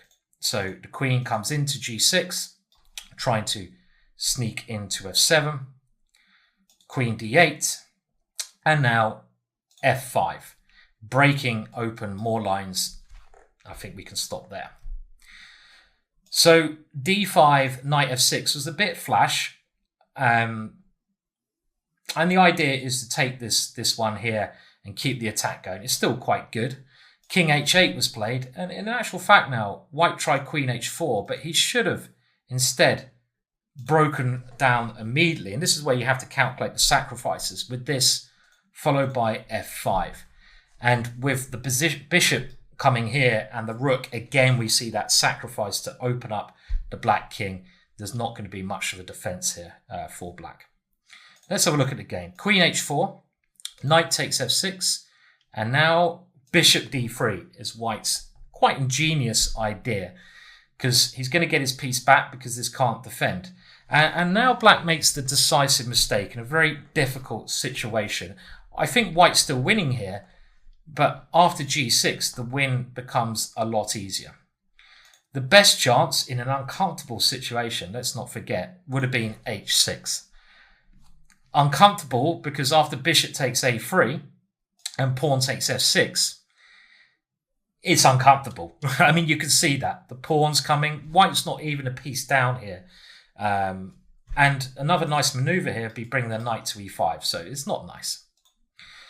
g6 quickens the end because now after pawn takes here and here, white does go for this nice maneuver, and white has not had to exchange off the knight on a3. If there's nothing immediate, you want to bring in your reinforcements. You want to improve the position of your pieces.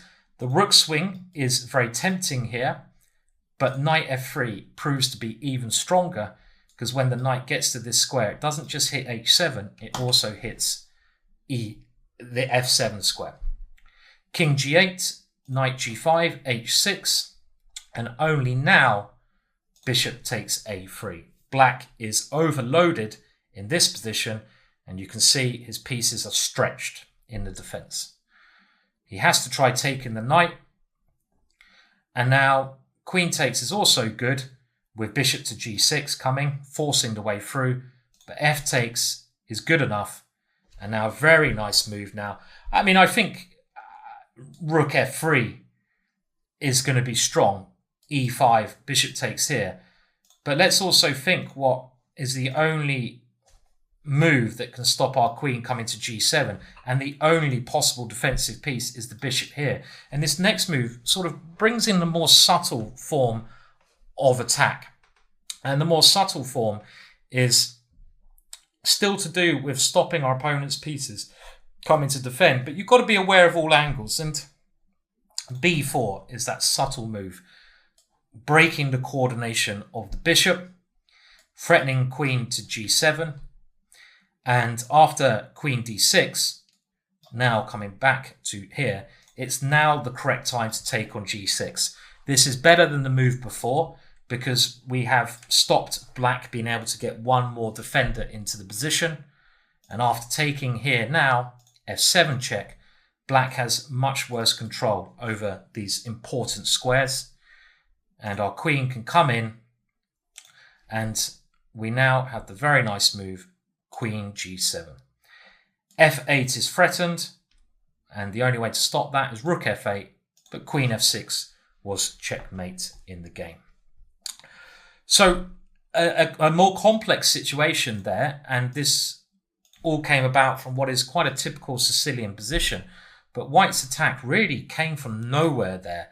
And you can see how the combination of a pawn and knight coming in and this idea of the bishop coming to d3 was pretty deadly. It involved a bit more calculation, a bit more risk, but in some situations that is the right way to proceed. If your opponent, black here, has more chances in the center, you're not always going to have the ideal attacking position. A position like this with equal not equal chances, but your opponent having counterplay is much more likely. And that's where you're going to have to play in this more risky manner. Sometimes it will be our opponent who basically opens himself up to attack by making a weakening move.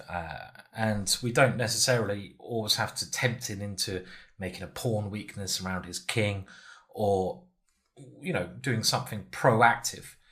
If we realize our opponent makes a mistake in a certain manner, we should therefore concentrate our forces to do with attacking his king.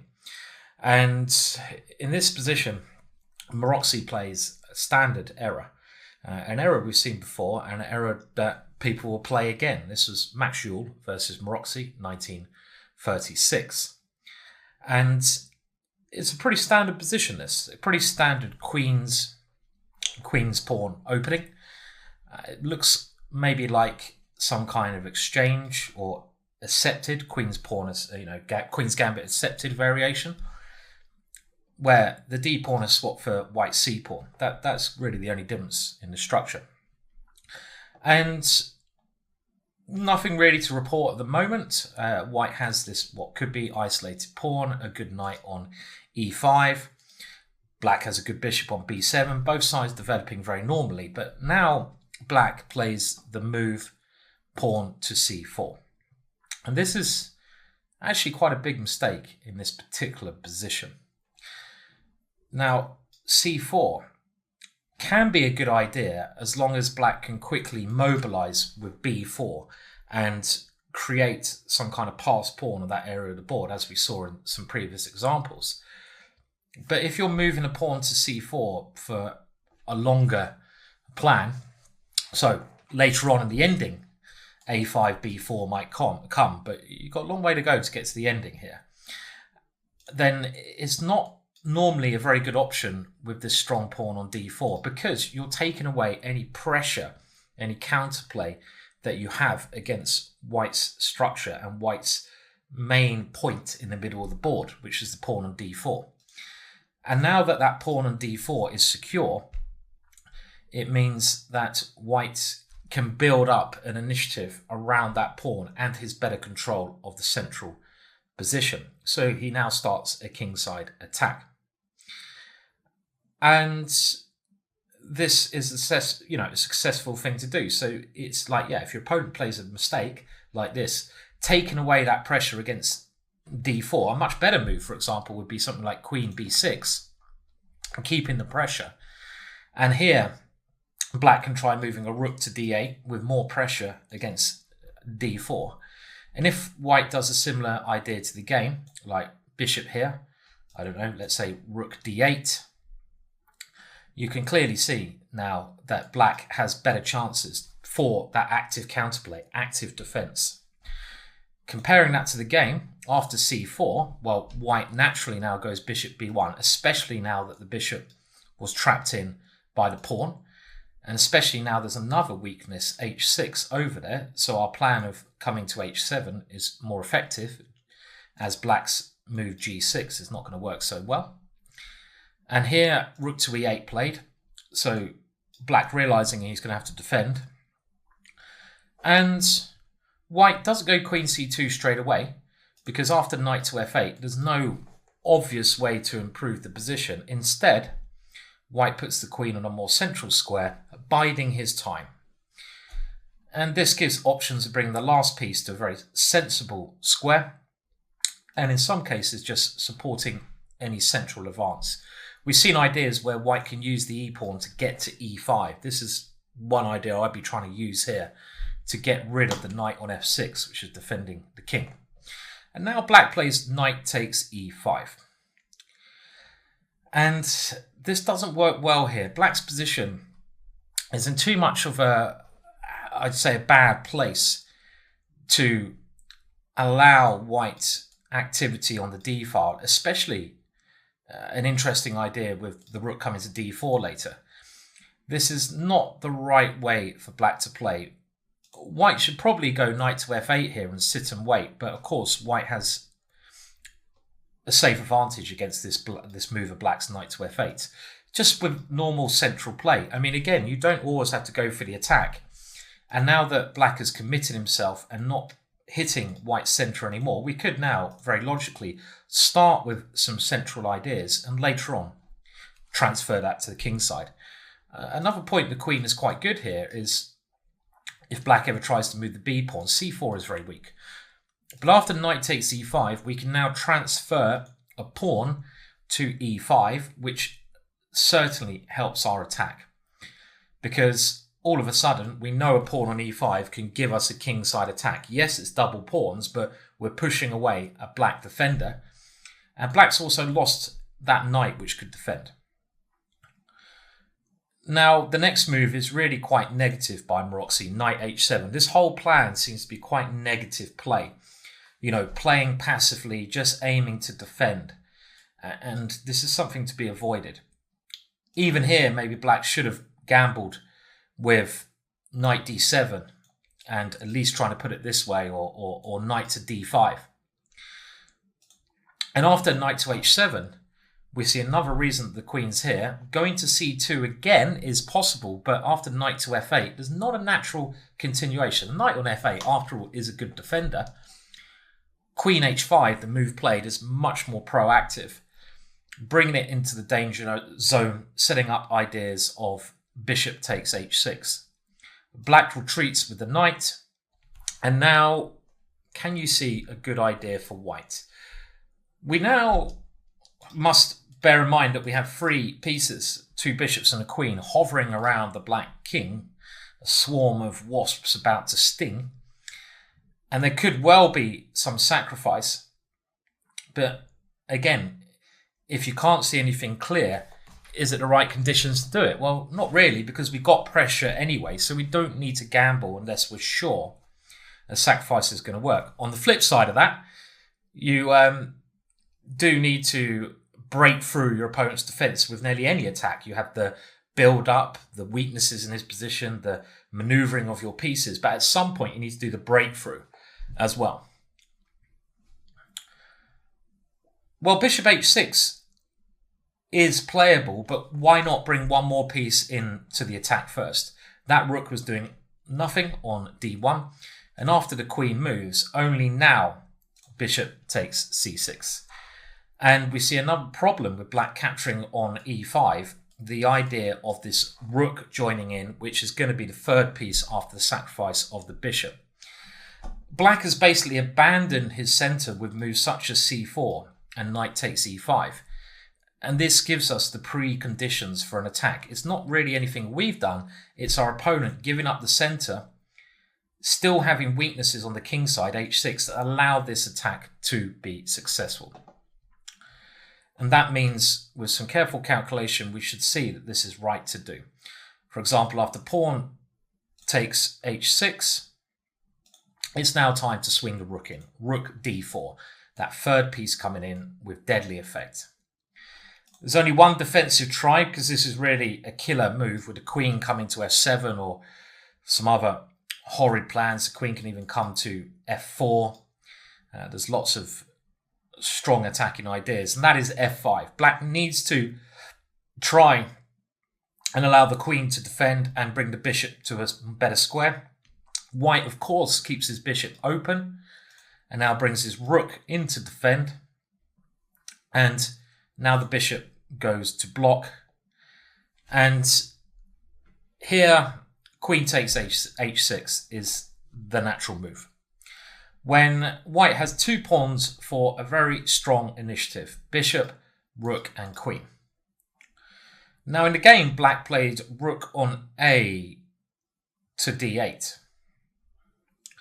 And it's quite funny, even with modern analysis, it has been found that even in this game, where it seems white's done pretty much everything right, black has ways to defend. I suppose it's a little bit depressing, but again, it's the concept here. and you have to take each individual case as it comes. Black has given up the center. White's idea of attacking was totally correct. I mean, if we go back to where the author gives bishop h6 an exclamation mark, maybe that's overconfidence. I would probably play it. I mean, you could also try to think of other ways to improve. Maybe rook d4 first with a major threat then. Or you could also think, well, nothing's quite successful the way things are. I'm going to need to bring something else into the attack. Maybe even f4, f5, get the bishop out the way. Bishop g3. But okay, let's go back to the sack. Now here, Black should have started doing defensive ideas with something like rook e7. At least getting another defender. And now, what kind of move would you play here? Remember, if you haven't got anything immediate with your pieces that are developed, you should look at your bringing in reinforcements. Do you have time to do that? Well, you do have a bit of time here.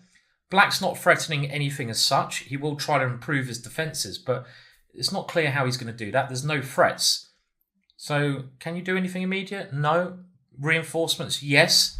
Which two pieces are not doing anything? Knight and rook. The rook doesn't have any entrance points in the position, but the knight can start crawling around to increase a great deal of pressure, somewhere like h5 here. So knight e2 would be a very high-class attacking move because it looks extremely slow, but it's doing the right thing, bringing that piece around. Now, after rook a d8, White plays this idea anyway. Very good play from Max Juhl. And now e5, trying to stop that knight coming in. Now, if rook d7, the maneuver of knight h5 will be winning because the rook has put itself in an unfortunate square where knight to f6 is going to be hitting that rook. So the best defensive move is rook e7 again. And this might just about hold. And Black can try to get a direct defense on his king by moving the queen over to help and putting the rook on f7. And it's not clear what the assessment should be here. And again, this is only something that's been found with new work on this by the chessball team in 2020. So something like knight here, let's say queen here, and if you go knight h5, it looks very scary, but rook f7 might hold off the attack because White can't really bring any more pieces in. And if we do that count technique, which I said is useful before, count the attackers 1, 2, 3, 4, you normally have to have more attackers than defenders in order for it to be a successful attack. Black has 1, 2, 3, 4. Well, we don't in this situation. So I don't know. I mean, let's have a look. It still looks very dangerous somehow with rook g5s and f4 ideas, but maybe Black is holding. Now, e5 was not the correct idea. White continues with knight g3. And now Black's idea is rook e6. And in actual fact, queen h4 was now played, but again, new research 2020 says that queen h5 is the better option. After queen h4, rook d3 was a very clever defensive idea, but it doesn't quite work. I mean, this is a good idea. Giving back a bit of material to get rid of that bishop. Queen e7 is the kind of move that Black would like to play, but there's a tactical issue with this. Can you see the tactical issue, or look for the forcing moves? Rook takes g7, and now you're going to win the rook or come in with the knight. So rook d3 kind of looks quite clever to me to at least get rid of one of the pieces, but White still has these other three, so he comes in with knight f5.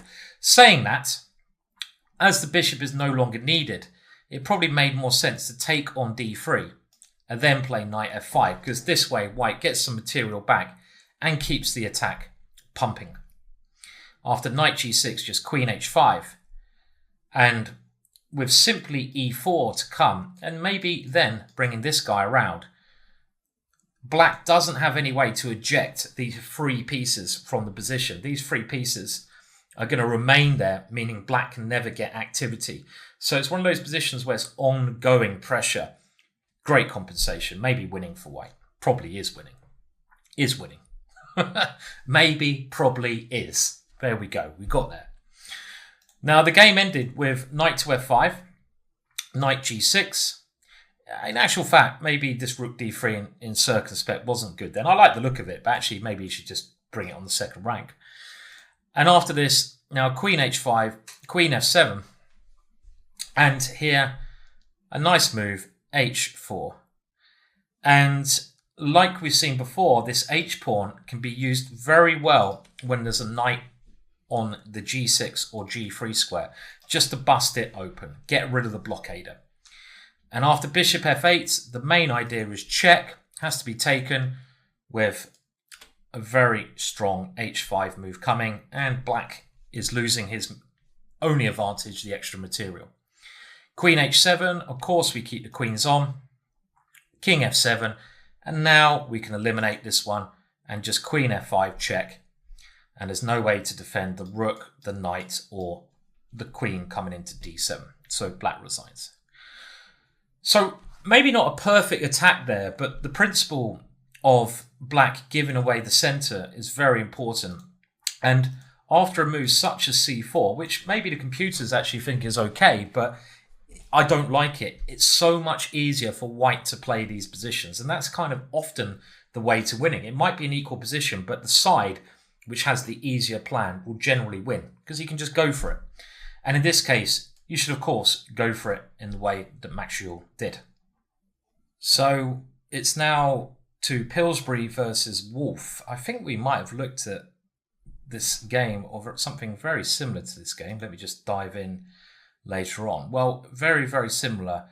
It was actually, can you remember? I think it was, it was, who was it who played this kind of structure? There's a lot of games we have in these structures, but in this particular structure with f4, I'm pretty sure it was it Capablanca we looked at earlier. Anyway, maybe you guys can help me. Again, recognizing middle game positions and, repeating them to other videos that I've done in this ginormous course is a very useful way to improve your own thinking because you'll know the plans better in those middle game positions. But it's quite interesting what the author now says about this game and the next 3 games. This one, Pillsbury Wolf, 1903. And he basically says, considering this book came out quite some time ago, he now is going to compare old and modern styles in building up an attack on the king. Now, when he says old and modern, his version of modern is old for us. So the old, he says, is really blooming old. And he's going to start off with what he calls the old way of building up attacks. So this is quite interesting, actually, from, I would say, a historical point of view, because I wasn't aware of old ways they used to attack and modern ways. And what he says about this old brilliant game is that it basically results in a great attack from quite feeble opening play from black. Which we'll have a look at, see if we agree with that indication. And really it is a lot of these great old games do result in one side playing quite badly, but that's quite often the case anyway. I mean, if we look at modern, so out the scope of this course, well, what's written in the course, how modern attacking play is developed, it's very interesting because you rarely see sacrifices. It's normally build-ups of ideas. And we also have to think, are we learning from really top players? I mean, we are learning, but are we going to try to replicate the Magnus Carlsens of the world, or are we going to play for our own level? And I think for you, the viewer, unless you're Magnus Carlsen, what the hell are you doing watching this if you are? Loser. Then you should bear in mind that the attacks we talk about in this book and a lot of books are going to be successful at our level. I mean, at 2700 above level, they're so good at defending nowadays. Their defensive techniques are brilliant. Why is that different to 100 years ago? It's because everyone trains with computers, and computers, the way they defend, you pick up hints from their defensive ideas. And you learn that you can actually brave a lot of storms that in the old days people would never consider would be defendable. So people are better defenders nowadays. But that's at really high level. And I would say don't worry too much about that. It's much more fun to attack, and modern style nowadays, you can still play in an aggressive, modern attacking style without a shadow of a doubt. Okay, now let's move on to this game. And we have another Queen's Gambit. So you should, by now, even if you don't play the Queen's Gambit, be starting to understand some of the middle game ideas. I'm certainly learning it a bit more, even though I've played it all my life. And this is sort of the general setup which has occurred in many games with black playing b6. b6, the old rage. Again, nowadays, this is certainly not a move black plays as often in these lines. Black tries to find more active play with c5. Because after the capture on d5, as we discussed many times before, black only has one plan, c5, which can be all right. It does create counterplay, but white's play in the center is considered to be stronger. And here, bishop to d3 is the standard way to proceed when you try to play knight e5, followed by either queen f3, queen h3, or f4. And this is still quite a modern way to play. The things to bear in mind, as we discussed already, I hope you can remember, is black playing knight e4 at the right moment. Now in this game, knight to e5 was played straight away. And the notes say this is not best, but I don't think it's really anything too bad, personally. And now bishop to b7, you have to kind of cover the c6 square. And this sort of standard idea, f4. And this setup here is something I still, again, use very regularly. Very, very regularly here. But it's maybe a little bit premature to play f4. This is, again, the modern treatment. Before you play bishop d3 and castles, you want to keep some flexibility of your f-pawn. By playing pawn moves, and this is like one of those things we talked about earlier, committing yourself too much where you don't need to, you weaken squares and e4 is weakened. But also, if black just simply plays knight to e8, which would be what a lot of modern day players would play, just exchanging off and playing simple chess, after some exchange here, it's clear to see that, white's in quite a bad shape. And if you try queen to f3 to card this one, then black can even capture and at some point aim to play f6, maybe defend that pawn first. And with f6 coming, it's actually going to be white who's prematurely attacked here, because going back to the right to the start of this course, black has this pressure on the e file, on the focal points there.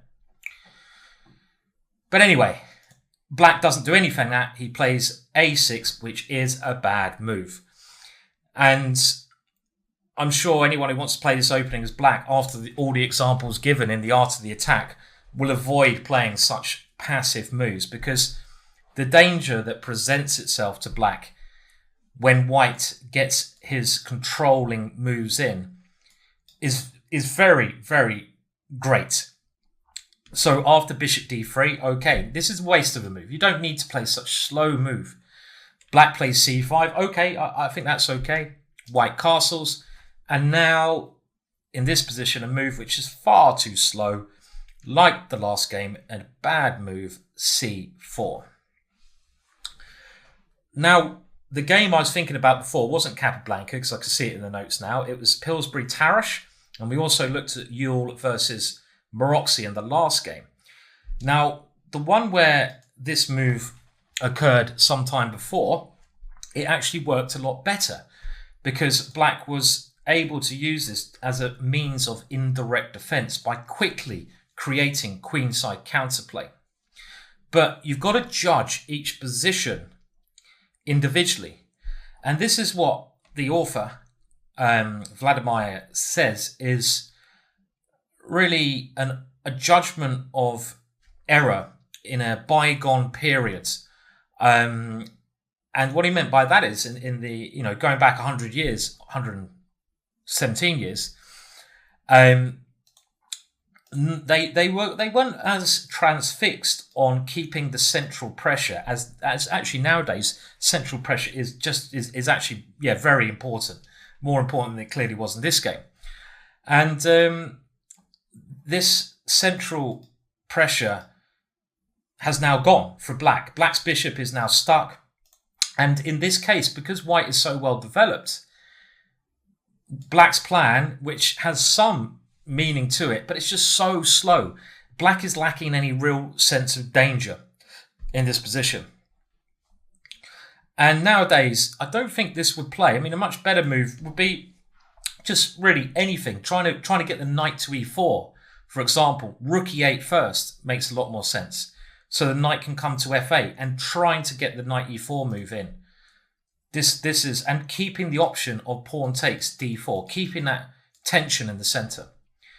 Because after this, white's plan does become very easy now. You don't have to worry about the capture, and it becomes a lot straightforward. Now the bishop goes to the most active square, and this is another problem with c4. Now knight e4 is not possible because you drop the knight on d7. So you're kind of helping white get that bishop to a good square. b5 is black's idea, but it's just really not good because white can now play the standard rook swing. And this has actually been called the Pillsbury attack after this game and some other ones. And this is really scary now. So many pieces coming. And the idea also is to try and provoke some kind of pawn move by black, which will give us a target to go for. Now rook e8 played, but white's attack is really accelerating. b4 can be thrown in, but after knight to a4, has this really helped? The knight here is a little bit offside, but it does have potential. And because our other pieces are so well placed, one bad piece doesn't matter. Black's pawns are not going anywhere. Rook e8 and now rook h3. And the immediate threat is bishop takes h7 and then queen to h5. So let's see if this works against b4. Bishop takes here and the standard queen h5.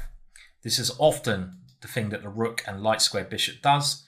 And this looks very scary with these two ones. Well, I say scary, understatement, winning immediately. Now, how else can black defend? Well, if black plays h6, he's clearly asking for bishop takes h6, and this is going to be winning. Pawn takes, we don't even need to take that one. We go rook here, check. If the king h8, that is checkmate. So the king has to go to f8. And now we can go bishop takes d7, and this is distracting a defender away. And with our queen coming in with two checkmate threats, white is winning completely. So it's really tough. Now g6 was the move tried in the game, trying to block these ones.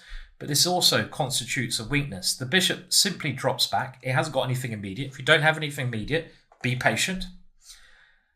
And black should now try knight to e8, but he goes knight takes e5. And we've seen this hasn't worked many times before. And in this situation, f takes does seem like the correct solution because we also open up another file to directly attack the king. Again, bad defensive techniques in these days. Black had to try knight e4 to block up some pieces. White still has the attack. But after knight d7, this knight, very passive play.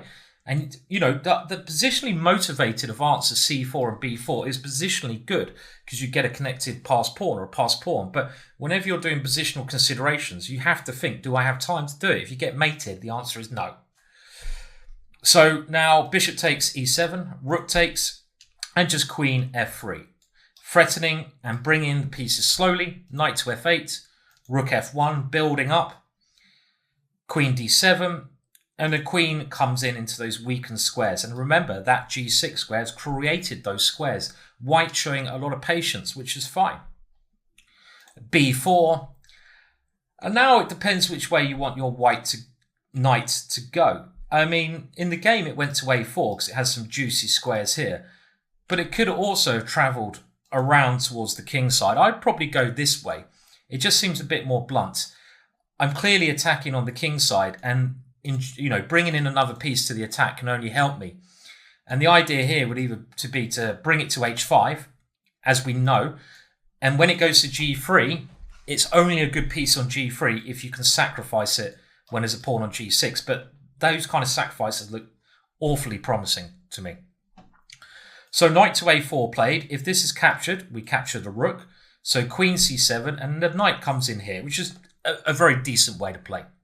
Bishop c8, rook h6, no need to sacrifice unless it's winning because we've got a good position.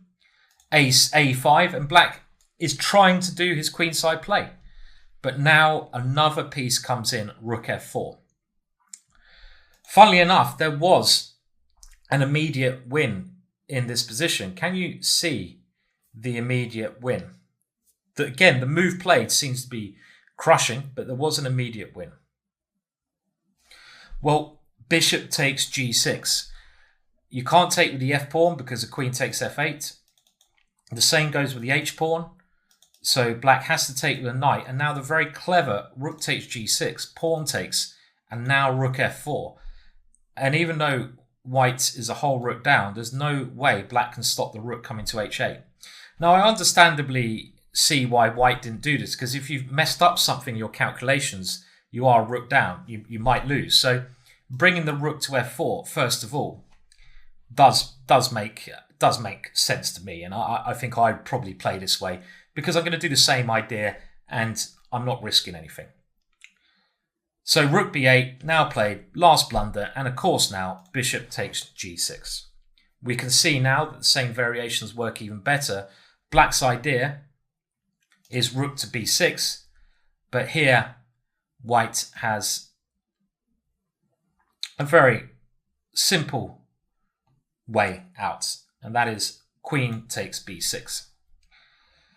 In actual fact, e6 is also very strong here, but with so many white pieces playing, simplifying cannot be bad. If queen takes, I think the simplest way to do it would be to take on f7 and then take the queen, and the extra exchange and the extra pawns will make it easy.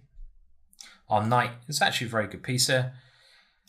And after knight takes g6, white's queen just slides back to f6. White is the exchange up with the attack. So the game ended very shortly with white being super safe here, for the time being at least. Pressurizing h7 and now making some simple exchanges, and here black resigned. So that was apparently what the author says, an old style attack, an old kind of attack, bad opening play from black. And it does seem that in this position black was a bit, let's go back right to the opening, he was a bit slapdash in his approach to the queenside play. He played a6, he played c5, he played c4, a6, but he just didn't have time to do this. He was lacking any sense of danger, because by closing down the centre, white's form of attack becomes like clockwork and very easy to play. The Pillsbury attack, as we can call it. On to our good friend Botvinnik again, who props his head up quite a fair few times in this course. It's quite funny. I think he must have been one of my dad's favourite players. The openings I play, French, Dutch, English, all came from my dad, and he basically, I think, learnt those from Botvinnik. Probably around that era, and well, maybe not quite, but and it's interesting how players can influence. Their influence carries on down generations. This game, Rauser versus Botvinnik, 1933, and it's a rather peculiar case of Botvinnik taking quite some risks and using a lone pawn to create some issues in white's position. Now, it's not entirely clear what he did was sound, but it was a very interesting game. So we dive into it. It starts with a dragon, kind of Sicilian, because black will shortly play d6. I mean, this is the classical Sicilian when you bring these guys out first, but as soon as you go g6, more dragon in nature. And here, black has done like this classical setup, and it's white to decide what to do. And bishop e2 was played in the game, and I can understand now why Botvinnik plays g6, because you want to put your pieces on the best squares in the opening, and the bishop on the long diagonal certainly seems to be ideally placed there. Modern day analysis tells us that bishop g5 is the most testing move for black here. If g6, then black gets horrible pawn structure, for example, so it rules out that setup. And after this move, white can play queen d2 and castle queenside, leading to sharp stuff. So bishop e2 allows this nice development, g6, and now bishop e3. And I think we saw the game Alekhine-Botvinnik in the same variation, didn't we? Where after bishop g7, again, Alekhine played knight b3, bishop e6, f4, and again, this is following the Alekhine game. And in that game, Alekhine, I think, played g4, which was met by the central counterplay break d5. In this position, Rauzer doesn't play in such an ambitious and risky style, but castles kingside. And in these Sicilian positions, we have to think about the plans, know the plans already. And black's main plan, often when there's no immediate threat to the king and you have same side castling, this is a much quieter version of the dragon when white doesn't put his king over to that area of the board, is to use the c4 square. This is a key square because black has the half open file. So we should be trying to do something where we're strongest generally in chess. And by playing knight to a5, we're trying to take control of this square, eventually with pressure against white's kingside. So now white takes on a5, and this whole line is really considered to be harmless for black nowadays. Queen takes and bishop f3. White has these two central pawns and ideas of pushing them, but black always has enough counterplay on the queen side. And bishop c4 is a useful move. And here Botvinnik goes to rook d8, clearly getting ready for some d5 ideas, queen d2. Knight d5 might be an annoying move for black to now face, so the queen pops out of the way, just to avoid any nuisance with that move. And here the author says queen 8. He's very critical, the author, of white's play around here, rook ac1. And again, nowadays, I think our judgment with computer analysis and more analysis will sometimes differ from Vladimir Vukovic. I mean, that's natural. He didn't have the resources we do. I mean, it's saying that. I mean, the book he's created here is just something special, which I hope you're getting the feeling for all these brilliant examples and his way of breaking down attacking chess in such a methodical way. You know, I've never seen an attempt at doing it in this way myself before, and surely it will help you become a better player. And he says this is the beginning of a faulty plan. White is preparing to play b3 followed by c4, but he does not have time to carry this out, and instead he proposes the move queen f2 as an improvement. Now, I don't know. I'm not sure if that's entirely true. Botvinnik now plays very actively. He'd like to play d5, but the issue with this move is that white can play e5. And if you don't have an active response like d4, which doesn't work here, this is a positionally desirable move for white. Why? Number one, the black knight is forced to a bad square. Number two, your bishop on g7 is trapped, is blocked behind the pawns. So the standard way of doing this is to play e5 first, with the idea of going d5, because black doesn't have to worry about e5. And now he goes on to say b3, dubious mark, because he just says this is a faulty plan. But again, analysis of the Chessboard Team 2020 does say that this is probably the strongest move in hindsight for white. Other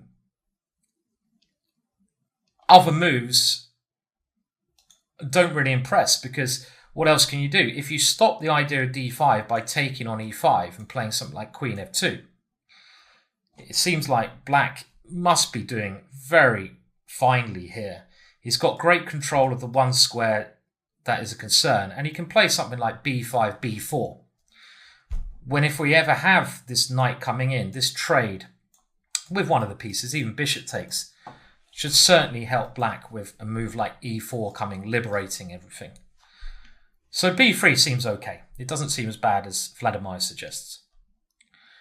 And now Botvinnik plays a very risky, and the author says, a reckless conception which has a flaw. Now, to be honest here, I mean, d5 is a move you'd like to make work, but if you have that simple solution, as we discussed, you should probably go for that. And the simple solution would be, I think, to first take this pawn, because you take away possibilities that white has. And after bishop takes, just move the bishop back to e6. And this offers very decent counterplay on the c-file, with possibly some ideas of checking and playing d5 here. And let's remember, one of the most important things in this structure in the Sicilian, lots of Sicilians, is the e5 square. This again is a middle game strategy you need to know when playing Sicilian. You often have this sequence of events, and black, if he can ever get the knight to that square somehow, he's laughing. Great outpost, and you see this occur in many examples in the Sicilian. But he tries d5. And the point is, if b takes here, then black takes on e4. This is good. But white plays the best choice, and white plays pawn takes d5. Black's idea is e4. Very risky way to play, because now we have pawn takes bishop, and c5. So Botvinnik playing with fire. We have a real transformation. Botvinnik's idea is to create some weaknesses in the white king, but he's completely given up his center. Sometimes these ideas work, but on extremely rare occasions, to launch a successful attack without any control of the center, you have to be very cautious of.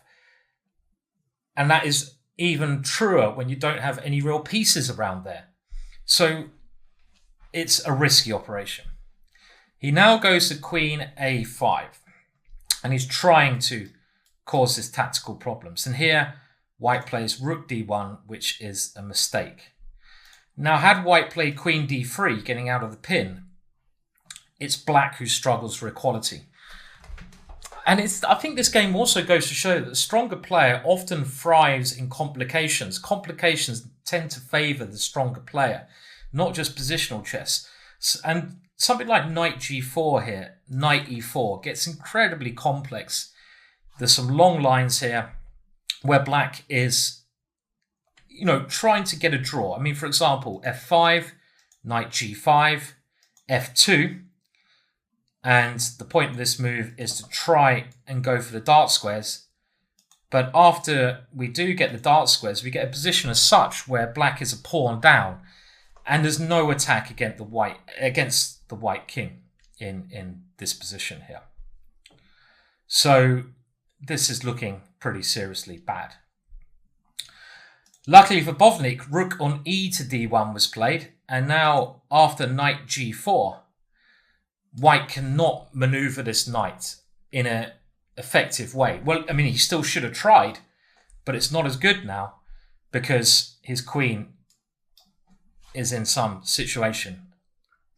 So he goes bishop d4, and now f2, unlike the game, has much more point, because if bishop takes f2, we can simply play bishop takes c3, winning a piece. So king f1 was tried, and the issue is, if king h1 in this position, we have rook takes d5. And this is trying to divert the rook away from the defense of the queen. Our little pawn is the hero. Knight takes, and here we can even go, well, rook's showing off. Let's go queen. And we win the queen on d2. So king f1 is forced, and this is a totally different situation now, because the white king is in trouble here. Black slides to a6 check. White blocks. And now bishop takes d4. Rook takes d4. And black manages to keep the queens on in this position. It should be noted that if white had tried this move here, then we have knight to e3 check as one way to do stuff, and also knight to h2 check. We don't have to take the queen immediately, giving black many more dangerous possibilities. Now rook on cd1, and the queen comes over to h4, and this little one pawn has done a brilliant job, but it's very risky attacking in such a way. Botvinnik continued his play perfectly, but white didn't find the best defensive way, so just be wary of this technique. Queen d3, rook e8, fret, controlling the file, bringing in reinforcements. Rook e4, and now trying to get rid of the blockader of that. Rook e6, white trying everything to keep the blockader, but after simply grabbing some pawns, threatening f1, white has enough and white resigns. So an interesting game there, not entirely sound, but I like looking at his games, as in one of the main concepts for me was not actually the attack there. I mean, attack was interesting, but not entirely sound. It was actually in this position how Botvinnik goes for the central break with d5 in order to get counterplay. I've always tried to get counterplay with b5, b4, but this doesn't work so well, the bishop here. But realizing d5 is not working because of c5, first playing e5 and then d5. And this, to me, is my main lesson from this game anyway. But it's all quite individual. The third example of an attack and the phases of the attack, I suppose, as we're on that chapter now, that's given in the book, The Art of the Attack, is the game Capablanca versus Can, 1935. And the main things to take away from this, and this is really, I think, what we really all want, it's the way that Capablanca attacked. Yes, he did attack, but the way he stopped any kind of, well, I say sniff, but any real chance that his opponent had of gaining active counter play. I mean, it wasn't a perfect game in any means, and this is what the author says, stopping any counterplay, but the idea that if you can attack and do it in a risk-free manner, of course you want to do that, because you're playing for a free attack then. So it's an ideal situation, what Capablanca really does do in here, even though both players miss some improvements. Let's have a look. So we have lots of Queen's Gambits, don't we? It's Queen's Gambit, Queen's Gambits. And we have another one here with Bishop g5. And this time, to my surprise, we don't have b6, which comes up nearly always, but we have c6.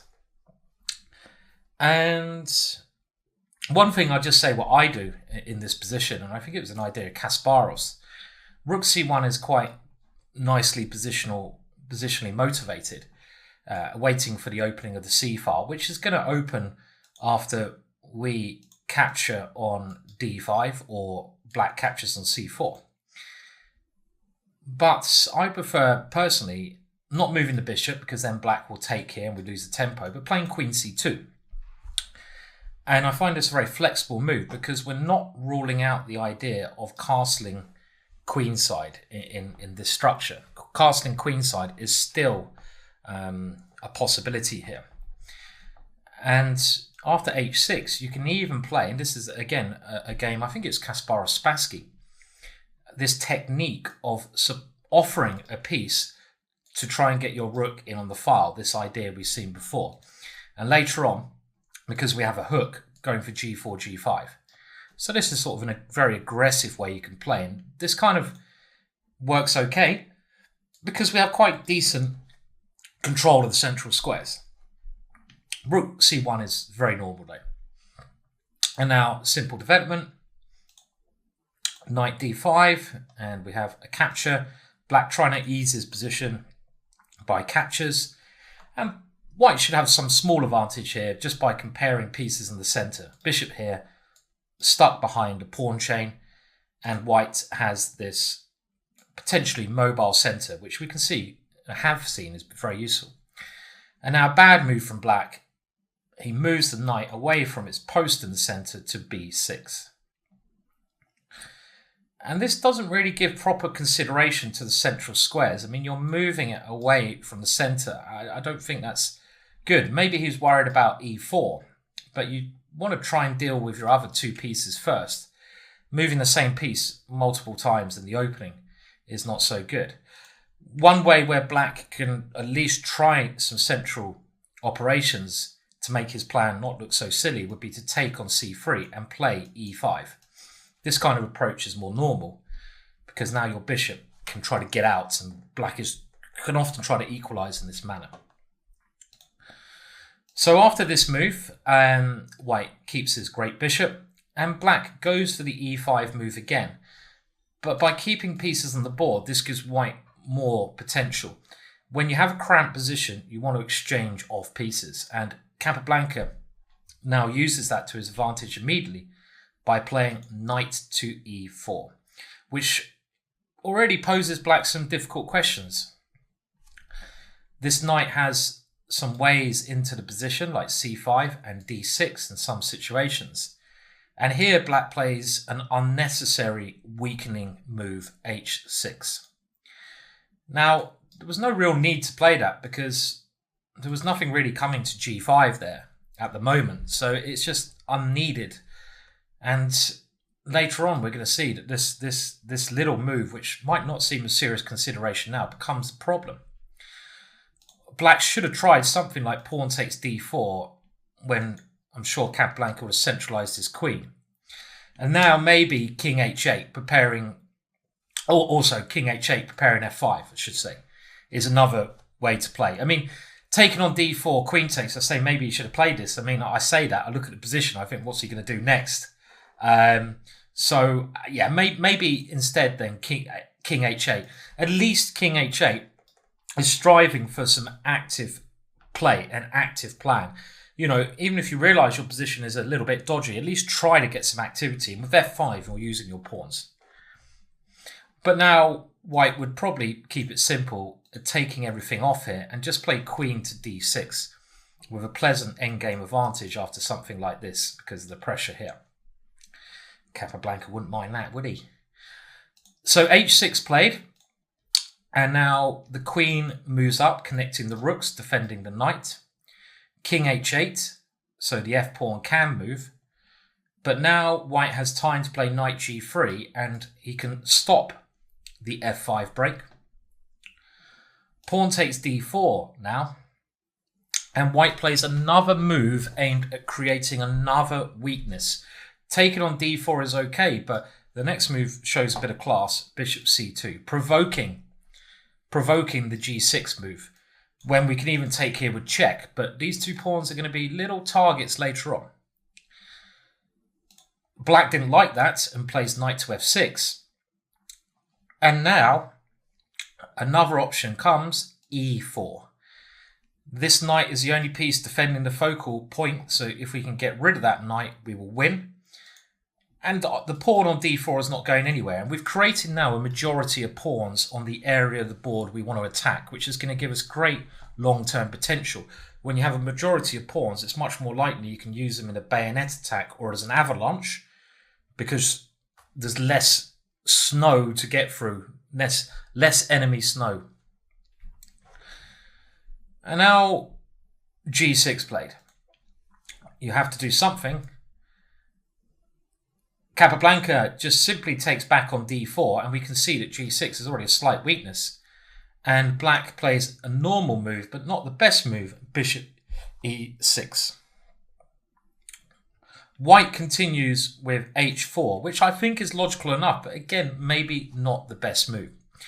And the author goes on to say that up to here, white has built up a series of preconditions for an attack on the enemy king without making any moves which commit him to the attack. So yeah, white has great attacking possibility, but he hasn't weakened his position and he hasn't played any overly dangerous moves. He can also play on the queen side.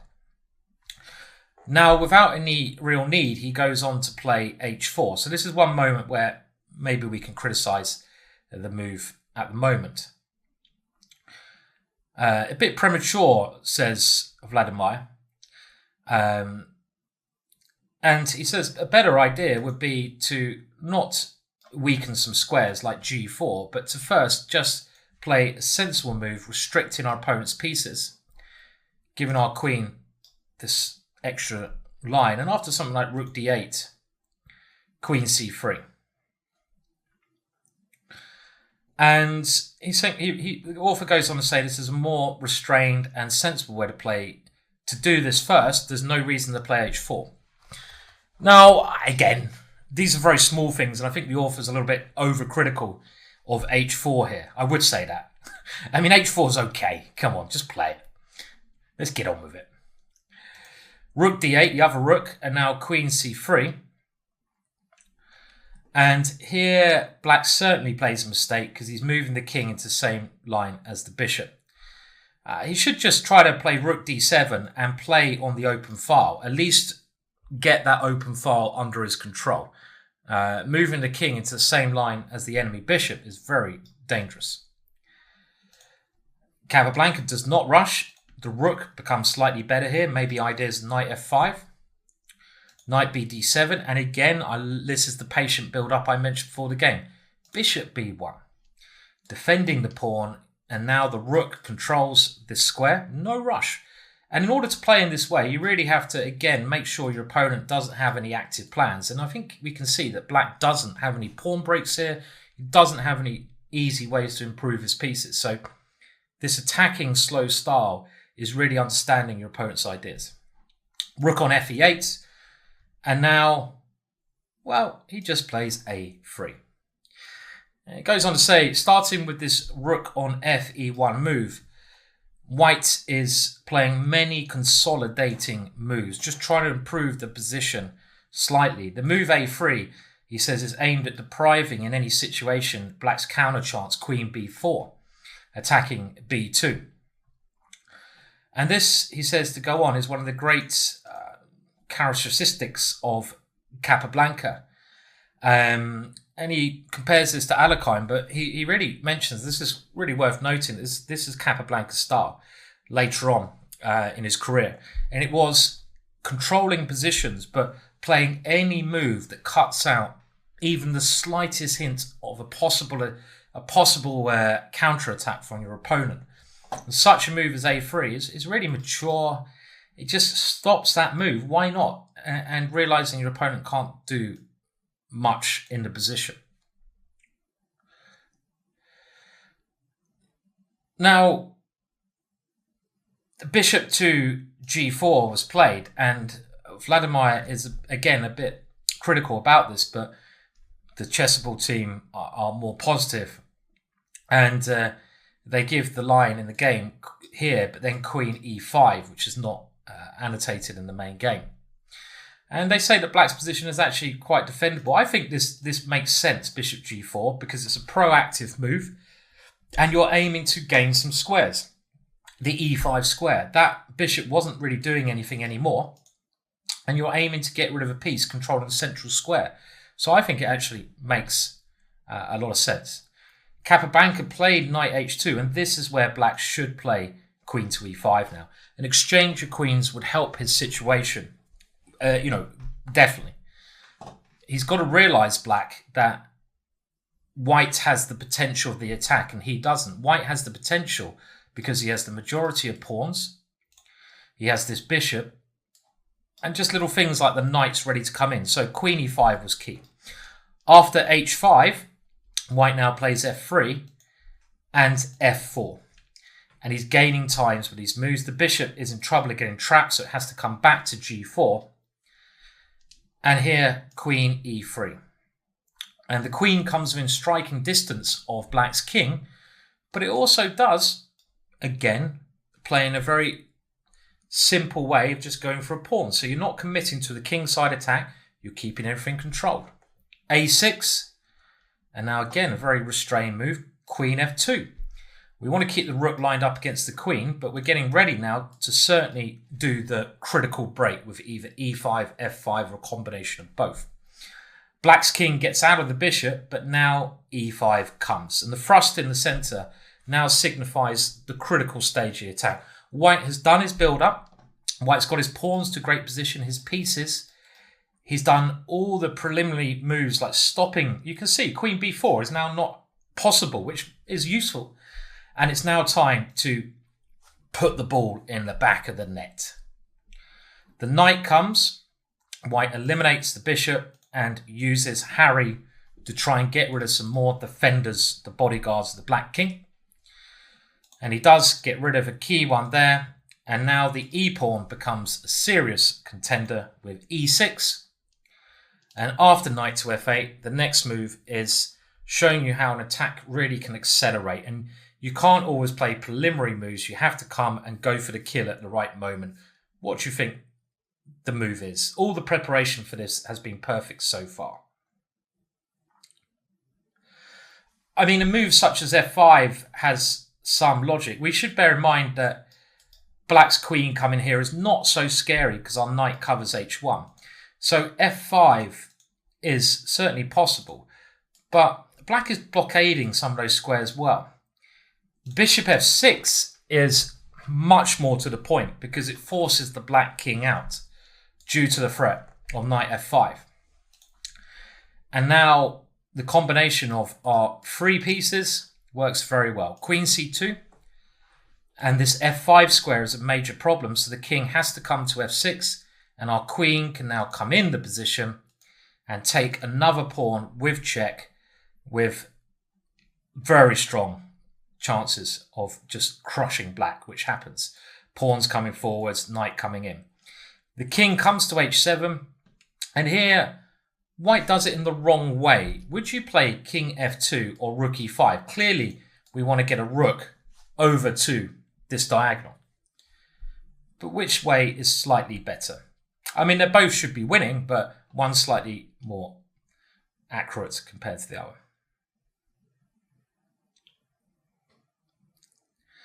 Well, king f2 actually allows some defensive ideas because black can play queen g7.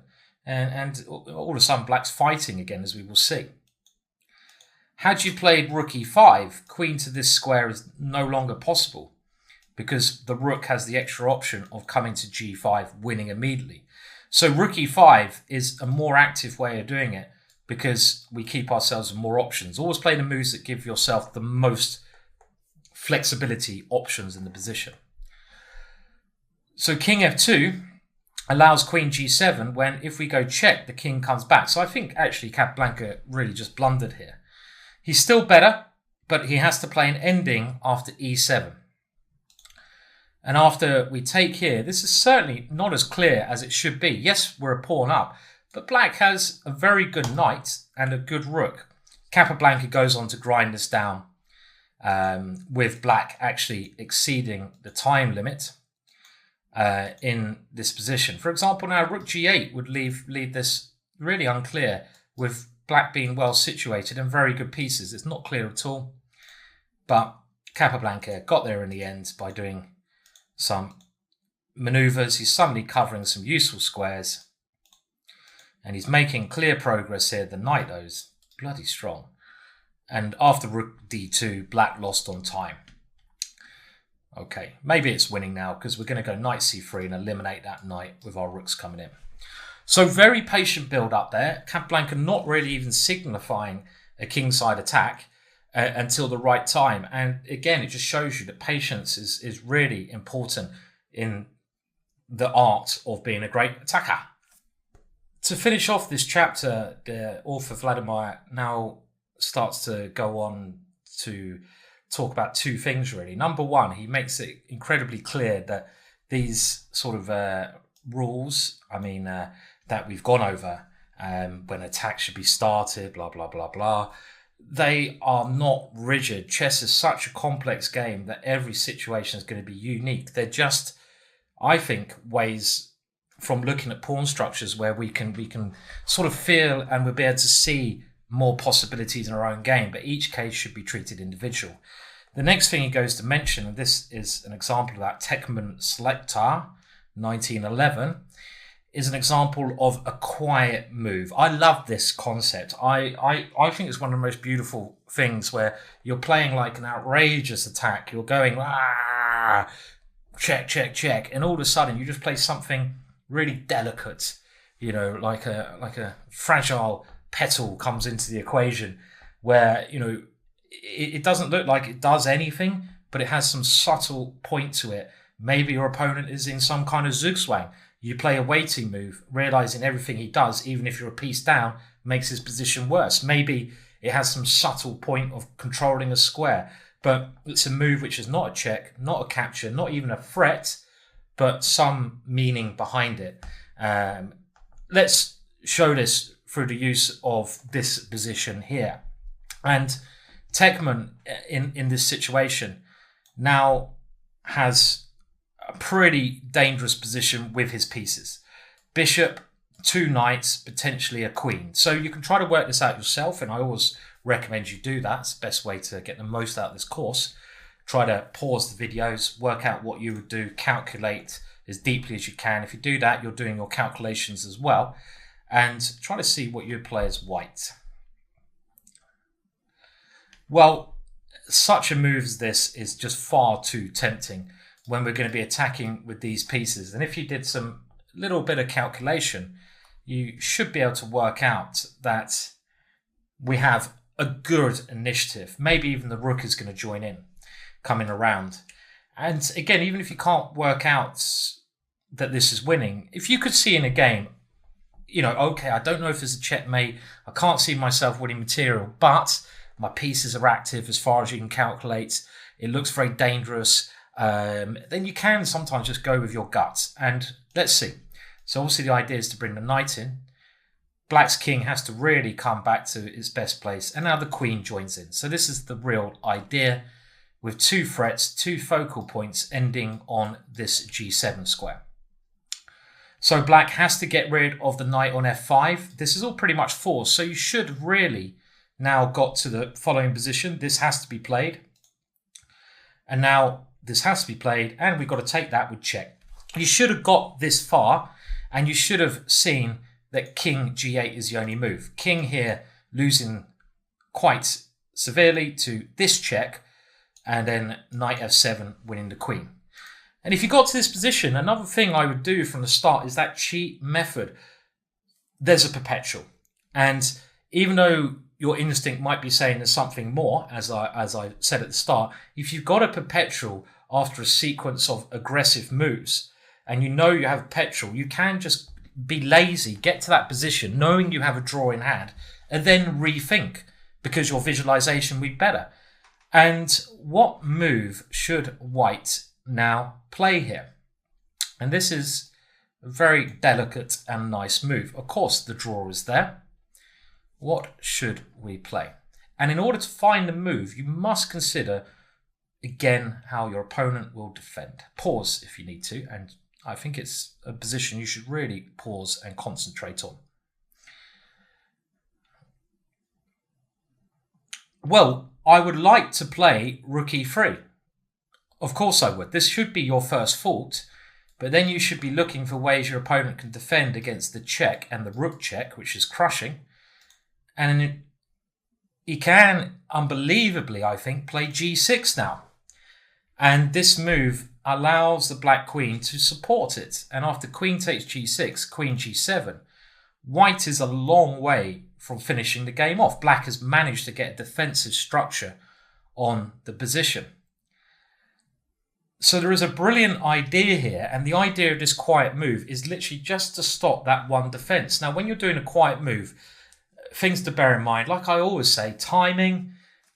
You can't play quiet moves when there's an urgency to the position. But does black have a defensive try here?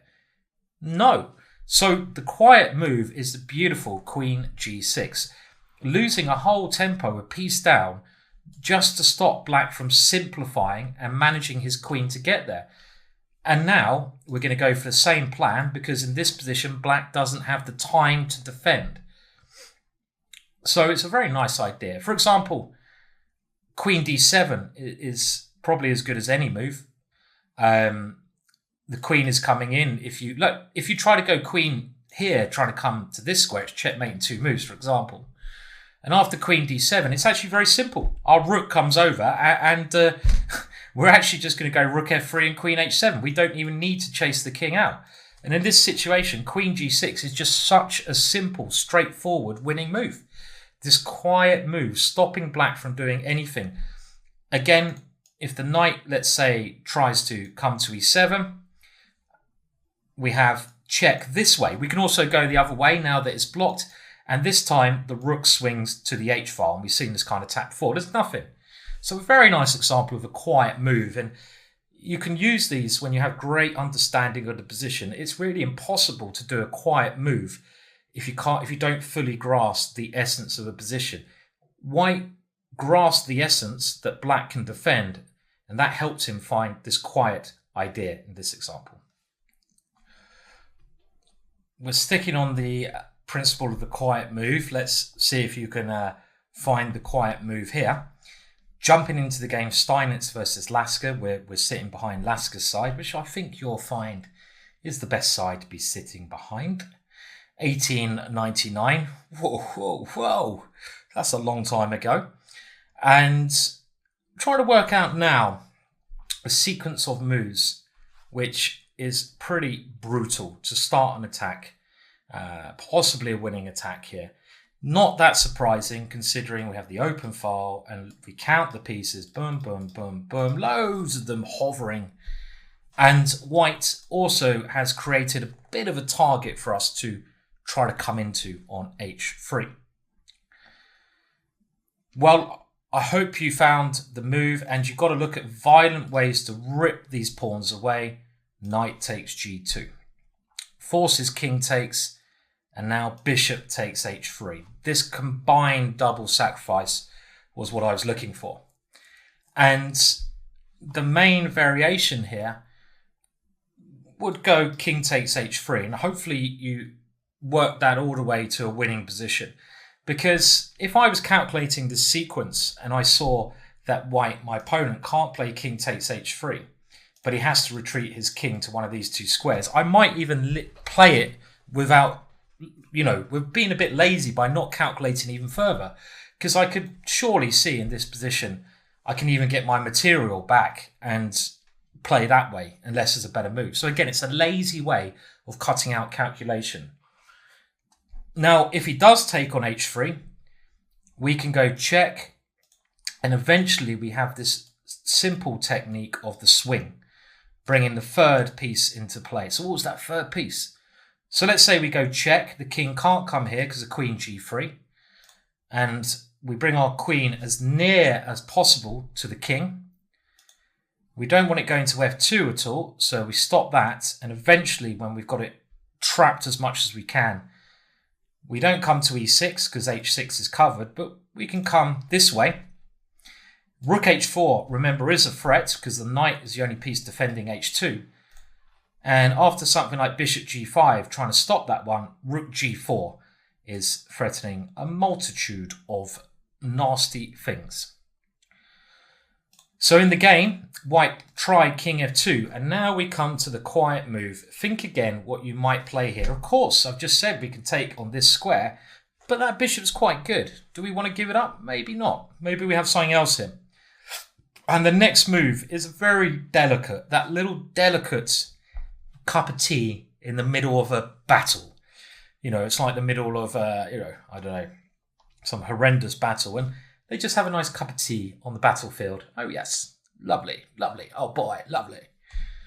And the move is, and again, this next move has 2 functions, actually. It's aimed at stopping some squares that white wants to use and to start some advancing of our strong pawn structure, f6. So you're depriving e5 and g5 from white, and we're also preparing the g pawn to come. If that can get rid of the knight or come to g3, it will be crushing. So it's positionally well founded. White tried rook to g1 and now g5. And Black again has time to do this.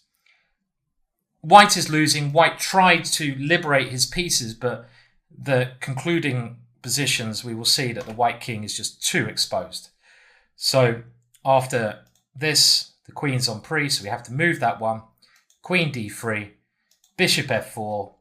Black's bishop's incredibly strong. Rook h1, which is paramount to resigning, because now we can clearly see that black is the material up and still attacking the weak king and some dodgy pieces. So many ways that can be won here. We'll look at it a little bit more. Just got to stop the threats.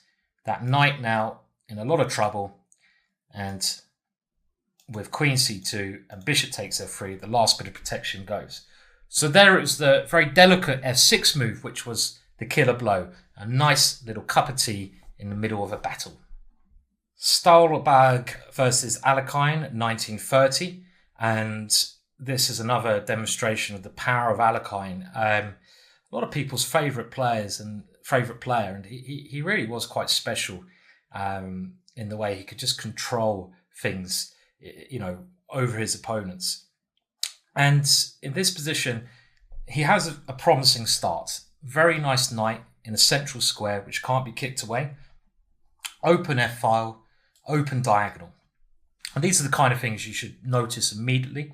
Also, look at White's position. White doesn't have anything quick he can do. So he now plays rook on d f7 to try to provoke, a weakness in White's camp. f2 is now under some pressure, and he creates that weakness by forcing White to move that forwards. And from now on, that pawn is always going to be a target of some sacrifice, just for the fact that Black has everything lined up against it, and at the right moment, a strike on that square will just implode upon the white king. So the next thing we need to do, like any good attack, is get the queen in. So rook f4, opening the way for the black queen. And now bishop to d3, trying to get on a better diagonal, maybe swapping off. In actual fact here, this is the wrong move. White is in a more urgent situation than he realizes, and when you're starting to get under this pressure and feel it, you need to do these indirect defensive counter-attacking moves. And this calls for a bit of a drastic idea, such as c5. And in actual fact, c5, trying to get active with a knight is not so terrible for White. Black can win a pawn, but you shouldn't be afraid to give a pawn for a little initiative, as after the knight comes to d3, White has managed to get some form of counterplay. Now, after bishop d3, the black queen joins in, again aiming for this square. White should play something like rook f2 here, trying to defend directly, because there is indeed even a threat here of e4. Instead, bishop f1 played. Now, e4 doesn't work as well now because the knight is on pre, so black creates a threat, queen g5. And the threat is to now take on f3 because of the pin on the g-pawn. So white has to over-defend that pawn. And you can see how the progress has really put white on the back foot here. All of white's pieces huddled around here. And black has maximized the potential of his position. But what does he now play? So have a think about this position and pause if need be. Well, the first thing I think we can see is that something capturing on f3 is nearly working if it wasn't for the pin on the queen. So something like knight takes here, bishop takes, rook takes, nearly works, but after rook takes, we lose our queen. So this is an issue. And the really powerful move here, which has two main functions, was the winning quiet move, this cup of tea h6. Now, this may seem insignificant, but the first idea of this move is to simply defend our queen, allowing some potential of attacking on f3. So it it basically boosts our attacking potential and consolidates. But the other reason I love these quiet moves is that surely Alekhine realised just how passive white now is. These c5 moves don't make any sense because white can no longer move his knight away from f3. Everything is pretty much defending the king. So I think Alekhine is basically saying, okay, your move. I'm going to improve my position. I don't need to break through because your pieces are perfectly placed. What are you going to do? And this shows great awareness, which we all can learn from. White now crumbles immediately, and this is what these quiet moves often do. And often it's worth doing a nothing move if you're controlling the position to give your opponent a chance to lose the position. You don't always have to win the position. Your opponent can also lose the position. Give him the chance to do that. And here King h1 was played. Now Queen d2 may have offered some more resilience, but Alekhine does point out the following variation, starting with bishop f3. It was always the square. Knight takes f3. Rook takes f3. And now we see the point of h6. And we swap off now into a forced ending. And this is, of course, winning for black. If you're a pawn up, pass pawn in a king and pawn ending, it's easily won. But king h1 was worse because now rook takes f3. And apparently white did not notice the threats when going into this. And one thing he thought he could play here was queen takes queen. But now black can play the intermezzo, rook takes f2, threatening checkmate. Next move, taking the queen, winning a piece with a tremendous attack. What else could be played after rook takes f3? Well, not much, because we're going to take the white queen. Rook takes. We can even just take the white queen. And there's a back ranker here. So a nice winning move. And the winning move here was the delicate h6. Very pretty. But do remember that strategy of allowing your opponent to lose the game as well. The next position was a position that came about in the game Marshall versus Mises. Not the Mises of nowadays from Latvia, but another Mises of 1904. And it came about in a critical variation of their opening theory 110 years ago. It's much easier now where you can just turn on the button and press start stockfish, and then just have a cup of tea, a beer, and then, right, that move's winning, and you just remember it. It's a different kettle of fish. I mean, I can remember when I was young, computers weren't so strong. I'm 40 now, and I can remember going on a holiday with my dad, who was a chess player, to Glencoe in Scotland, climbing and walking, and we're up in a chalet up there, and I can remember looking at one position in the Dutch defence for the whole holiday on my little pocket chess set, and I was trying to work out this one position. I must have been like 10, 11, something like this, for the whole of the holiday. Nowadays you put it on the computer for 5 seconds. Interesting memories of Scotland and of chess. And here, white clearly has a dangerous attack with these pieces around the black king. And I think the way to solve this would be to crunch through the variations, see if you have anything forcing. Then if not, swap the move order around. Remember, with tactics, if you swap the move order around, you find actually new ideas. Some moves here, we have knight into e4 and rook takes d1 and check. Now let's just have a look at the lines. I won't make you analyze them yourself. If we try to get this last piece into the attack, which could clearly benefit us with coming into these two squares, knight to c3 offers some resilience. I say some because I do expect white is still winning after forcing now the king to this square and simply playing queen takes g7. This does look winning to me because the point being, if black defends f7, knight takes c3. So knight to c4 is actually very natural, bringing another piece into the attack, but we could even call that a quiet move, bring in reinforcements. If we don't see a direct win, it goes with all the things I've been trying to teach you throughout the course. No direct win with our main pieces, bring in the reinforcements. Now, what about rook takes d1? This would be, again, a very natural move because we still have the threat. And if we're given a chance, we should win easily by bringing this piece in or just by checking and taking it on g7. Well, funnily enough now,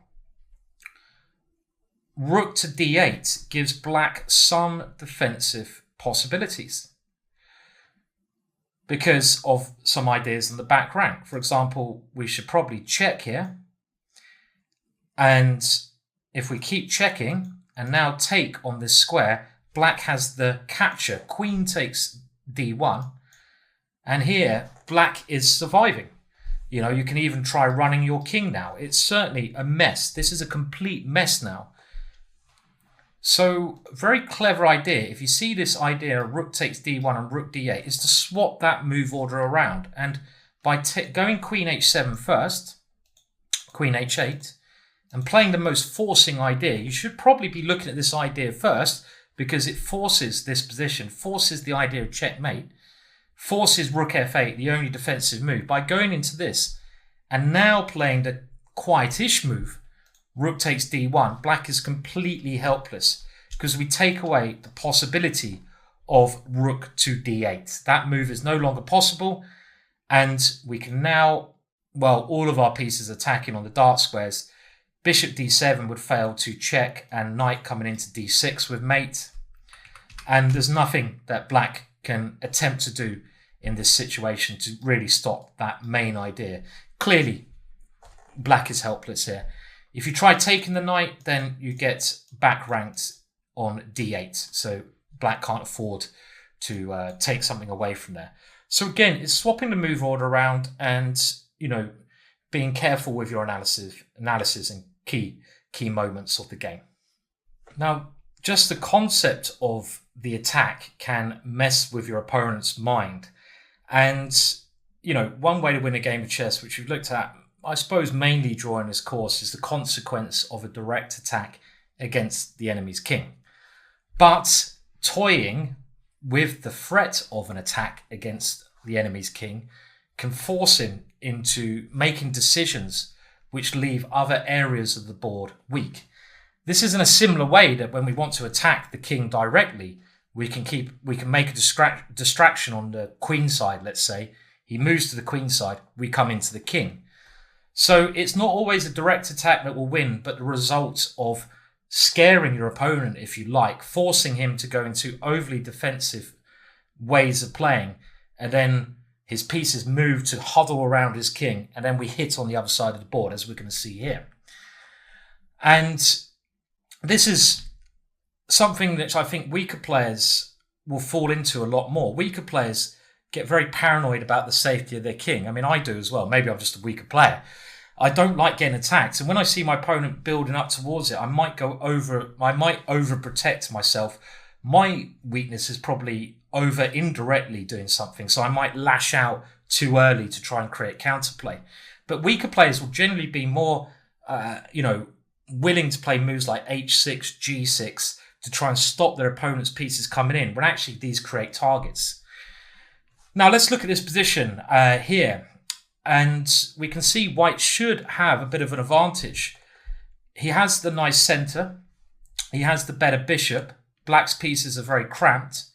He has a little bit of control of the c-file, and black has the h6 pawn, which is a weakness. So how are we gonna actually win this position? Can we do a direct attack? Well, maybe not. Maybe black can defend by putting his knight on f8. I mean, my first thought would be something along the lines of bishop to b1.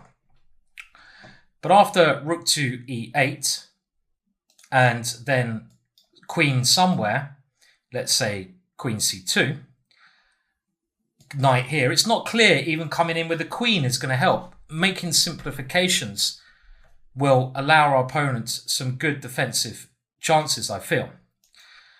So this bishop to b1 move, as tempting as it is, I don't think really hits the mark. A better way to play is to leave the bishop here where it's actually hitting at the pawns, meaning we might better play on the queen side. And the move queen e3 is threatening a sacrificial attack on that square, which black really has to do something about.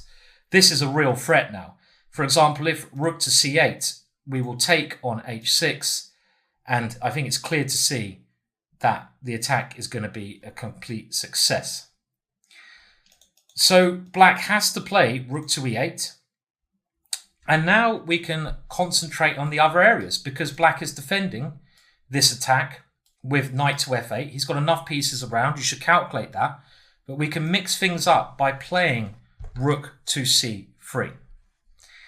And this is, again, maybe toying with the idea of the swinging rook, but also keeping your options open on the open farm. And if black withdraws the knight to f8, which I think a lot of players would play to try to over-defend their position, you can now suddenly switch back to this idea, and with a nice, safe positional advantage. For example, rook c8 is probably best because you can't allow a rook into that square. And now we can get rid of one rook and start moving our queen and bishop into those weakened positions. This is quite high-level positional play, but you're trying to find a way in on the queen side. You've totally switched the attack. And with this bishop coming in, it's good, but also the other idea is to try and leave your opponent with his worst pieces. Black's worst piece is the bishop on b7, so if you can swap off every other minor piece except for this bishop on b7, you should have a winning game, especially as you have this square to eventually maneuver your knight around. So we're trying to swap off the right pieces. We diverted the black to this side, but after something like, well, now bishop a5 doesn't have as much point because black can exchange, but bishop b4 does. Black can try to make some exchanges, but we're going to leave black with his bad piece. And let's go to that position. Well, now something like queen here. Queen d7. If knight comes here, the queen comes into c7. Black trying to swap off queens in this position, but knight d2. And the knight will come into this square with what should be a winning position. Black's pawns are on light squares, so we can always play a4 to win them. Another idea in the ending would be to bring the king to a5. And this is just a nice, calm way of converting an advantage. The toying with the attack, but also making sure you're understanding positional considerations, using the attack as a distraction method. The next thing the author goes on to mention is not seeing what is in front of one's nose. And what he means by this is it's all fair enough, you know, sort of going for the kingside attack with intentions of winning a pawn on the queen side. At the end of the day, if you can checkmate, just blooming well checkmate. There's no point mincing about by grabbing a pawn over on a7 or creating a weak square. If you can checkmate, that is the most important thing in the game. So you should be totally concentrated on the idea of checkmate at all times. You can use it as distraction methods, but if you can checkmate, checkmate. This is what happens in the next two videos where the game Vidmar versus Yates 1922, and Vidmar didn't see what was in front of him. He was transfixed on one plan, not opening up his mind to other ideas. The problem in chess, and maybe in life as well, you've got to open up to other possibilities. And we'll show how he played the game first. He still won, but he could have done it a lot better. In this position against Yates, he played d5. And now bishop a8 was played. And the point is, if that was taken in some way, then queen h5 is going to be very uncomfortable to defend against because you've lost control of that square. So the bishop retreated, and now queen h3. So white is doing some threats, but he's doing this in a bit of a strange way. He now goes rook g4. Again, this is an okay move. And now he takes on e4. Knight takes e4 because, oh yeah, I can win a pawn. Get in there, son. And, you know, he's transfixed on the idea of winning this pawn and doing things in the center of the board. But with these pieces over here, there may well be another possibility. And he plays knight takes e4. Black plays queen to f8, and only now he goes for something brutal with knight takes f6. And it was told in his book, the player of the white pieces, who wrote a book, Half Century at the Chessboard, great player, Vidmar, now mentioned that he spent 3/4 of an hour thinking about this move and then decided on this sacrifice. And the thing is, he doesn't actually have much choice here, because all of a sudden he's won a pawn, but Black's counterplay is really getting ready, starting with bishop takes d5, so he has to play this move. Black takes with the queen, and now rook g6 is White's idea. Black now blunders immediately with queen to f8, but had Black played queen takes b2 in this situation, it probably is a draw. White's idea clearly to take here. It can't be taken because the queen takes, but the king has this self-defense mechanism, and after king to f7, rook takes g7, queen takes, rook h7. This will probably lead to perpetual check with best play, even though Black has a lot of pieces, so it's White who's searching for it. But when you're under pressure, it's very easy to crack, and here Black does that immediately by playing queen to f8. And now queen to g4 is a subtle yet horrible move to deal with. The one threat is rook takes here and queen to g6 and rook takes h6. Other ideas include f6. f6 probably the main idea. And after queen f7 to try to stop f6, queen g5 threatens queen takes h6. So the Black king has to move. And now eventually White is able to play this because there's no queen takes g6. And the final blow comes with rook on h takes h6. So it was kind of a nice finish in the end there. Checkmate obviously coming up here with the queen coming into g7 in the following variation. But if we go back to the original position, White had a much more straightforward way of doing things, which we'll look at in the next video. So we're now going to have a look at what Vidmar should have played. And really this thing that, in positions, the most important thing is the king. I mean, it goes without saying, if we can checkmate the king, we win the game. So rather than get involved with taking this e-pawn, which in Vidmar's original analysis, he didn't really talk about not taking the e-pawn. Okay, he went on to win, and, it's what they say, history is always written by the winners. And the truth of the matter is not always there contained in what actually happened, because the winners write history. And this whole idea of taking the e-pawn, I hope we saw in the last video, it opens up Black for immense counterplay on the e-file, and there's just no need to do such an operation.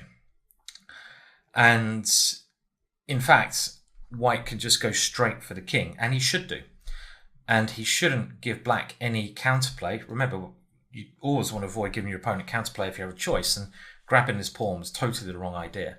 White should instead play something like queen h3, forcing a weakness in Black's position, h6, and just keep the threats coming. Concentrate all the white pieces on Black's king.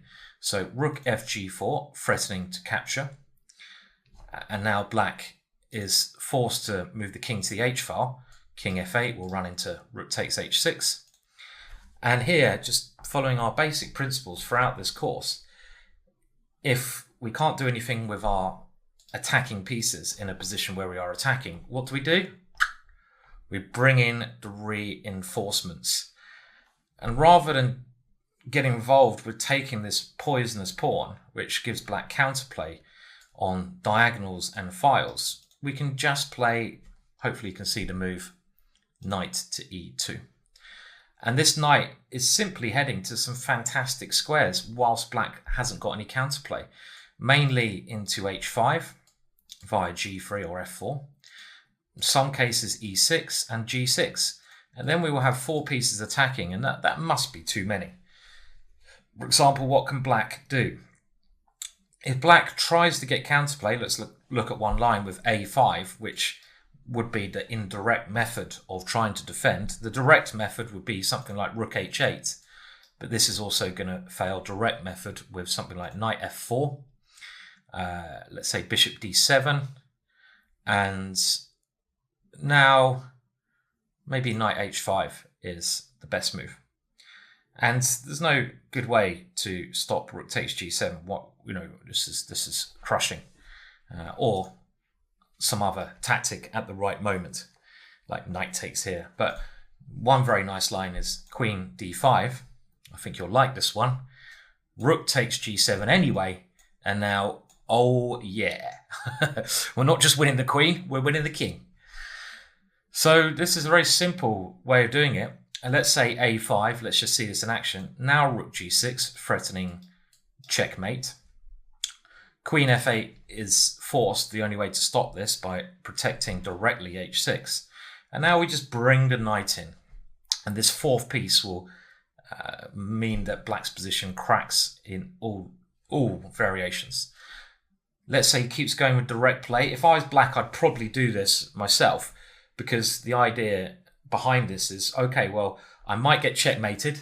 It doesn't look like there's much I can do about that. But if I don't get checkmated, I will win, because I'll probably queen a pawn.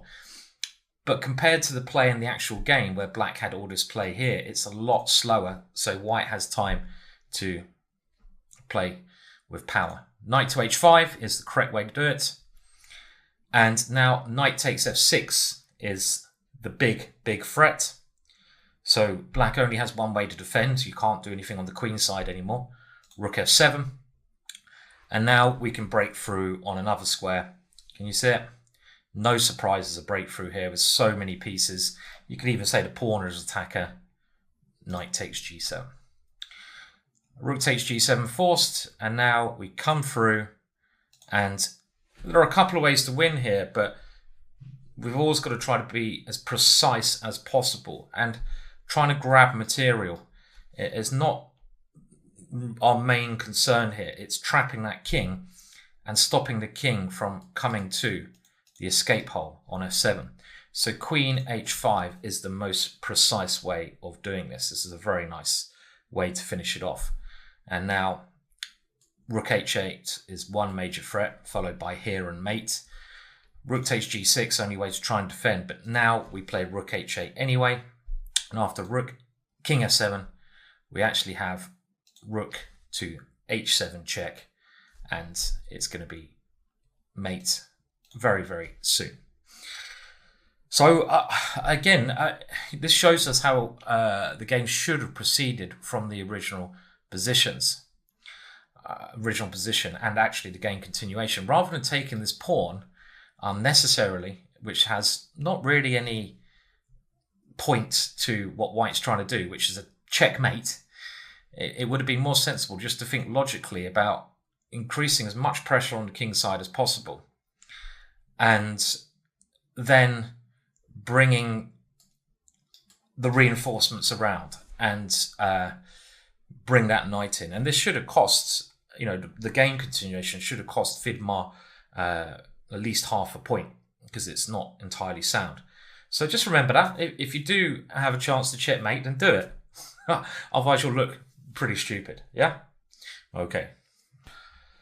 Now, important thing in chess, in attacking, in every stage of the game, transformations, and in particular, the transformation into an ending.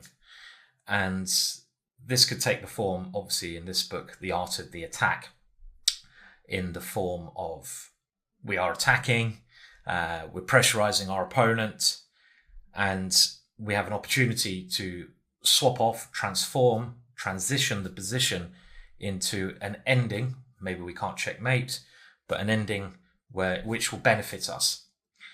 It could also take the form of we are attacking, and we got rather desperate, and we have to try to swap off into an ending which is slightly worse for us.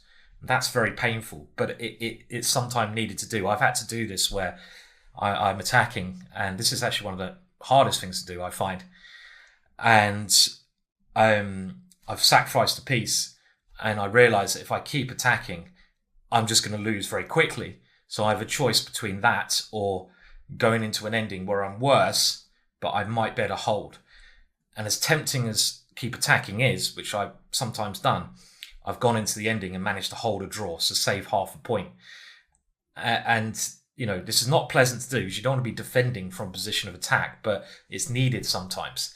And this is why, even if you're a great attacking player, you need to be brilliant and good at other areas of the game.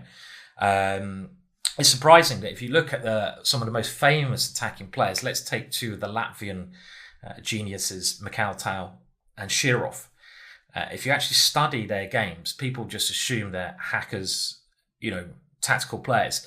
In actual fact, both Mikhail Tal and Shirov Shirov is amazing endgame players. It's actually one of the strengths of their games, believe it or not.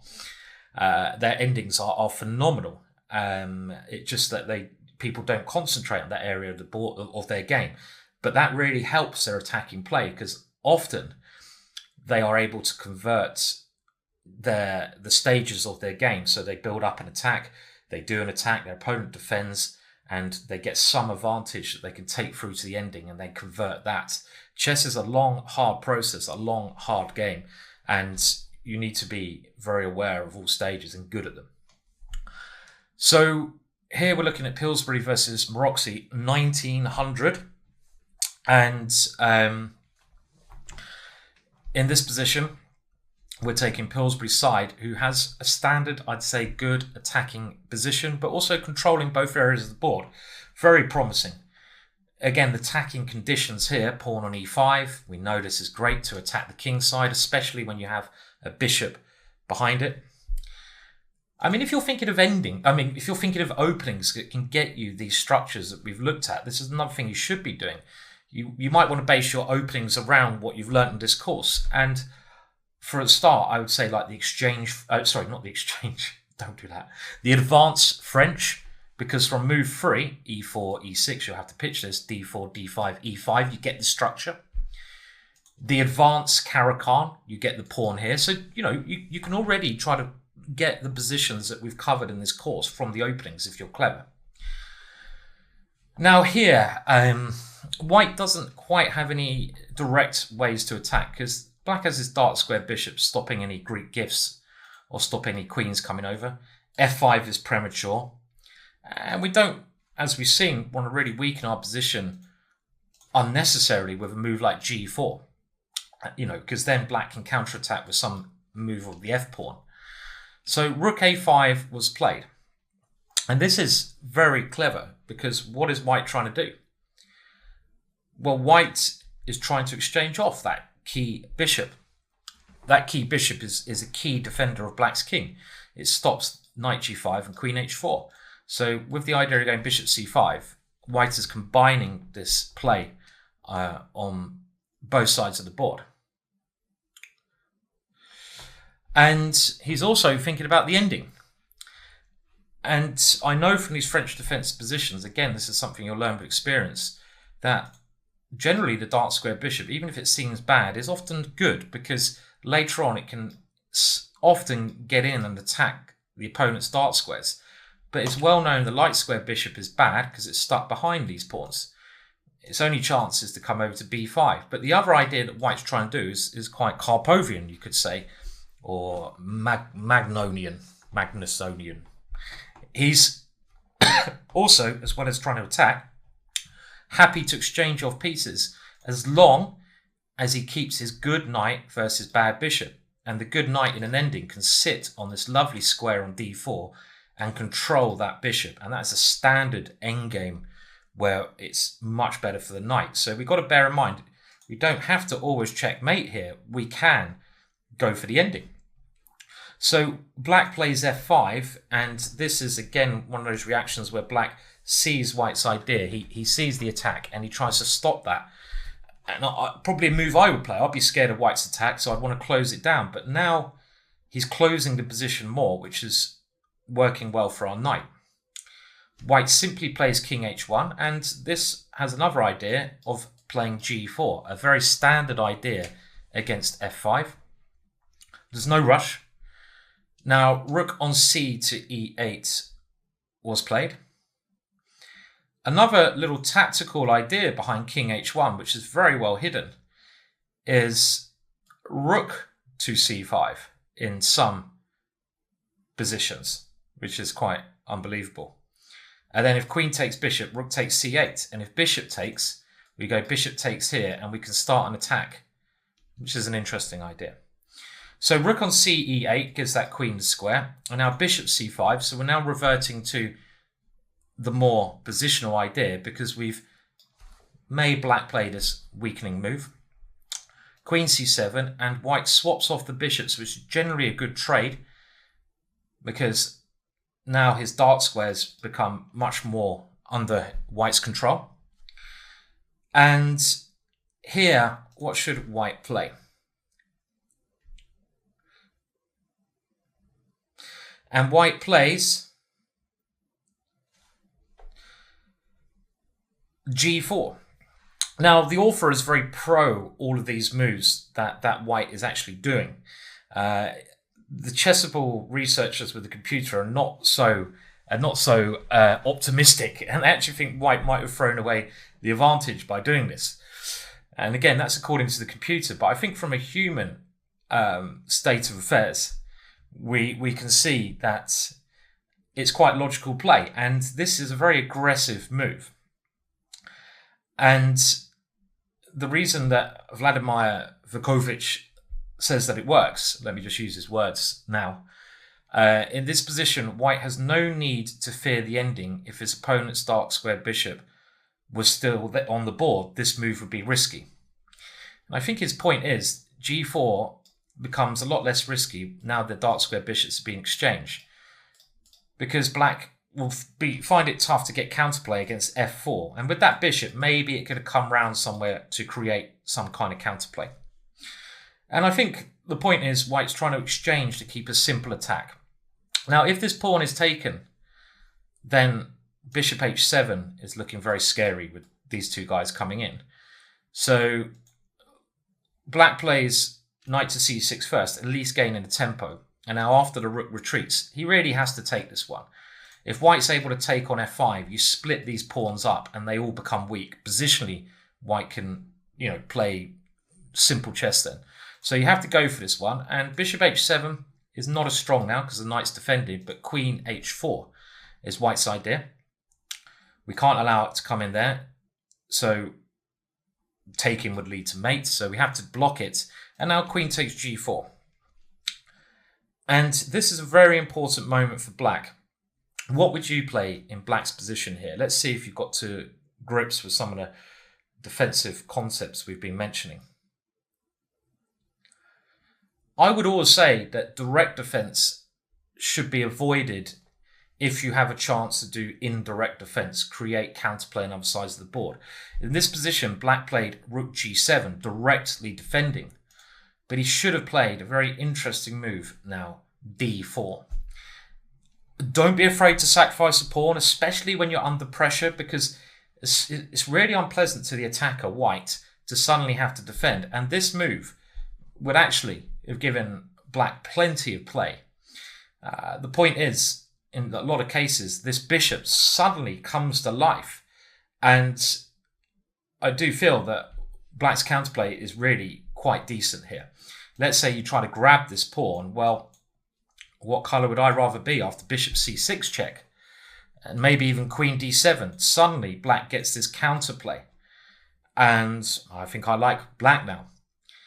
So somewhere along that line, this g4 move is probably proven in the cold heart light of this position to be a little bit premature. It would have been better to try and maybe control that square first somehow. Put the queen on e3, for example, or at least get the king to h2 so you don't get hit in this diagonal, and improve some attacking chances you have with the h-pawn. Now rook to g7 was played, and white now plays h4. And here black defends himself now against an attack, which is not so dangerous because white's not really threatening to open it up. And again, this is being overly cautious, knight to e7. Yet again, d4, the move to play here, creating counterplay. This is just a very good lesson, I think, on that example of this. One of the main problems I see people play, defensive chess. Defensive chess. And the issue after this is that after knight d4, white doesn't have to checkmate. He's got all the positional goals. And remember, knight versus bishop. Knight f5 played. And now after bishop takes f5. Okay, black has defended the checkmate. But positionally, it doesn't matter because you've got a very bad position and you can't really go into any ending now. If all the rooks and queens exchanged off the board, I think white will be winning this. His pawns can't be attacked by the bishop on dark squares. And the standard technique would be to slowly bring the king into attack black's pawns. So this transition is something that Maroczy has certainly been overcautious and done badly. Now queen h5, queen d8, rook g1. White is happy to exchange and to still have some attack on the black king. Rook f7, queen h6, queen e7. And now he could have gone for a good ending with rook takes g7, which I think a lot of players would play, and then just rook g1 and go for this ending. I might have even done that. Simple is good. But he decides to go for an all-out attack with knight to f3. And again, I wonder if some move like d4 was worth playing here. And I wouldn't want as white to even give my opponent that option. I would want to stop any chances of counterplay. I'd be happy for the ending. We don't always attack if it's risky, gives our opponent counterplay when we have a simpler option.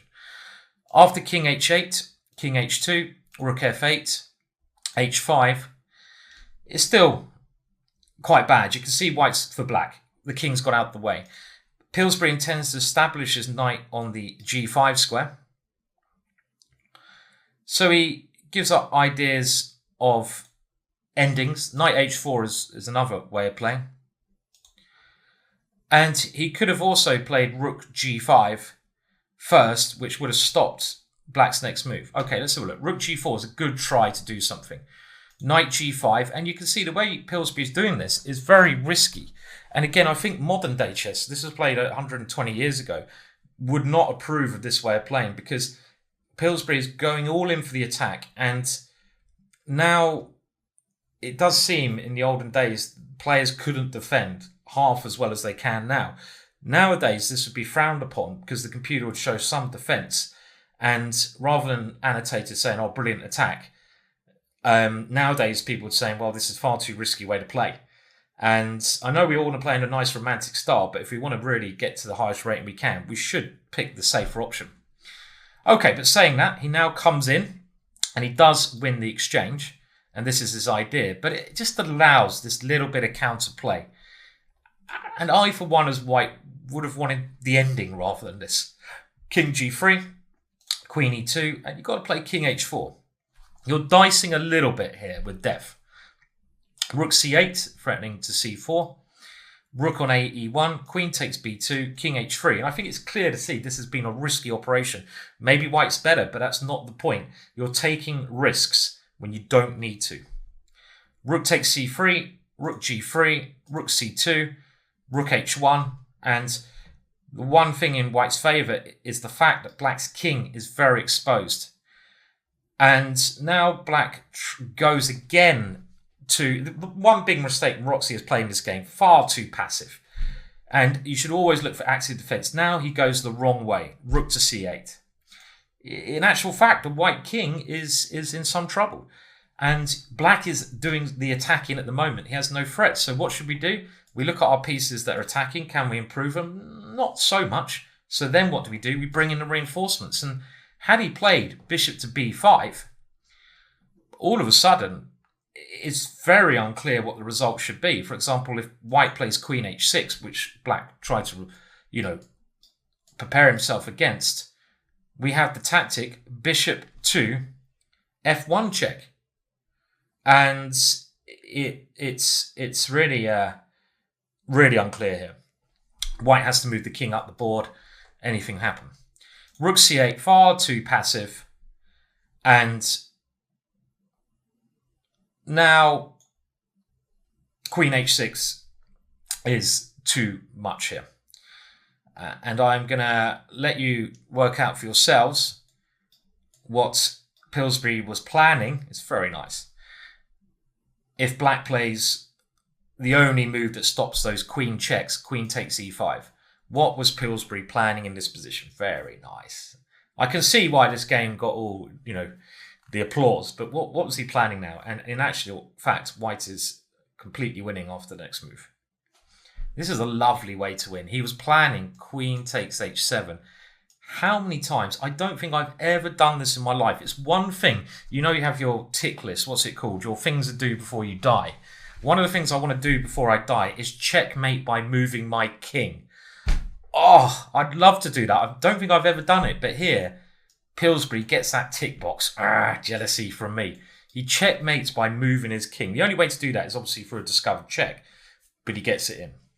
So some lessons to be learned there. And we'll stick with this topic in the next couple of videos as well.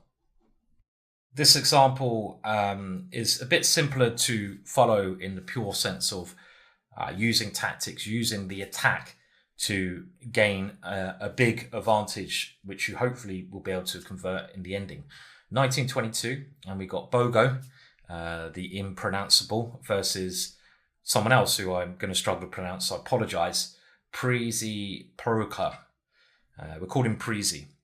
Bogo was very famous for his quote, obviously had a good sense of humour, that he basically said, I'm going to call him Bogo if you don't mind, after the Bogo Indian, which was one of his openings, he basically said, when I'm white, I win because I'm white. When I'm black, I win because I'm Bogo. I want to hear that being said a little bit more. Now, in this case, he manages to get a winning game by liquidating into an ending, which is the direct consequence of a combination of attack. And this is a very common theme, very common. You'll see this in top games. You won't always be able to checkmate. It's converting some form of energy, I say, the attack, into another form of energy, an advantage in the ending. Basic physics. So here, maybe you can have a think about this and try to work out what the right continuation is. So do pause if you want to have a crack at that.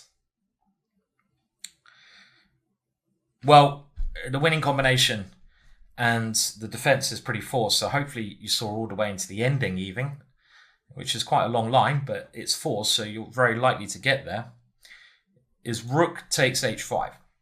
Naturally opening up the g file, has to be taken. And now the key move, rook takes d7.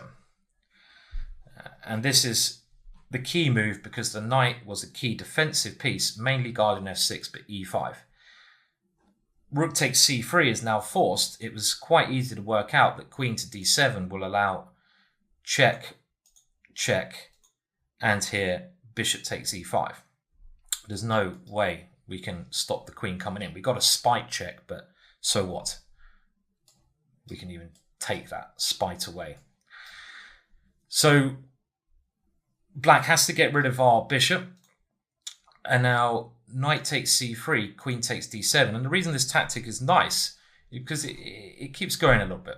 Queen g5 check, queen f6 check.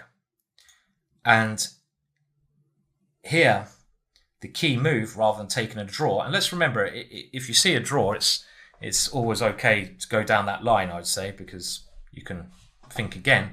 But now the key move, knight d5, threatening this big, big check on this square. And this now kind of forces rook to e8. There's no good way for black to stop this check. I mean, the only other try would be h6, and you would have to ideally calculate this line beforehand. Now here, checking and coming to f5 looks natural, but you can actually get counterattacked by queen d1. So for example, this would, in actual fact, be a big mistake. You're not looking at black's counterplay, and all of a sudden after this, the table is turned, and the hunter becomes the hunted. So better here is the simple queen takes h6, threatening this one. f5 forced. And now we can give a check. And there's two moves, either king or queen. If the king moves, we go knight to f6. And this move is the key move. And there's no good way to stop these checks. So black has to give up the rook and go into a losing ending. If queen g7, then we can try to force, and we will force things with knight e7, and just queen takes this one, and knight g6 check, again transitioning into a winning ending. So if we go back to where knight d5 was played, rook e8 kind of seems forced, and now we have queen g5 check when the king has to go in the corner, because otherwise it will fall into queen h6 check. And the point behind this combination, knight to f6. This is only one check. The white king is perfectly safe because we're controlling g8 now. And this check would actually not help black at all, because then you have to deal with the queen coming to h6. So queen d8 was tried. And now queen h6 anyway. Now black had to try this queen d1 to avoid mate. The only move was rook g8. And I'm pretty sure Bogo would have seen this position when he had started the tactic and come to the conclusion that after queen g5 and queen takes e5, he's going to get a position where he's one pawn up, but with a winning ending, because black's pawns here are useless, and he'll probably win one of those pawns as well. His king is safer. So this is the winning ending. You have to go into endgame technique now, another part of the game which we're not covering in this course, but this followed up with this move. It is clearly a winning ending. So simple technique there. If you see a way to get a good ending through an attacking force sequence, then often that will give you victory. Another example from this time, Botvinnik versus Rabonovich, 1934.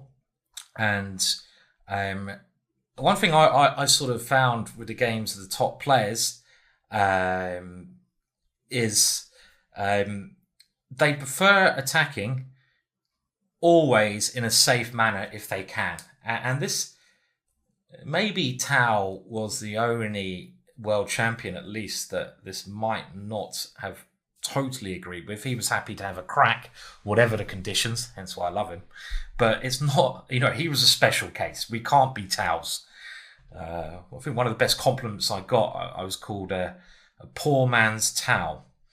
And then Giri called me a drunk Alpha Zero. Whoa, my life is complete. But generally, you want to attack in a way where you're controlling the position.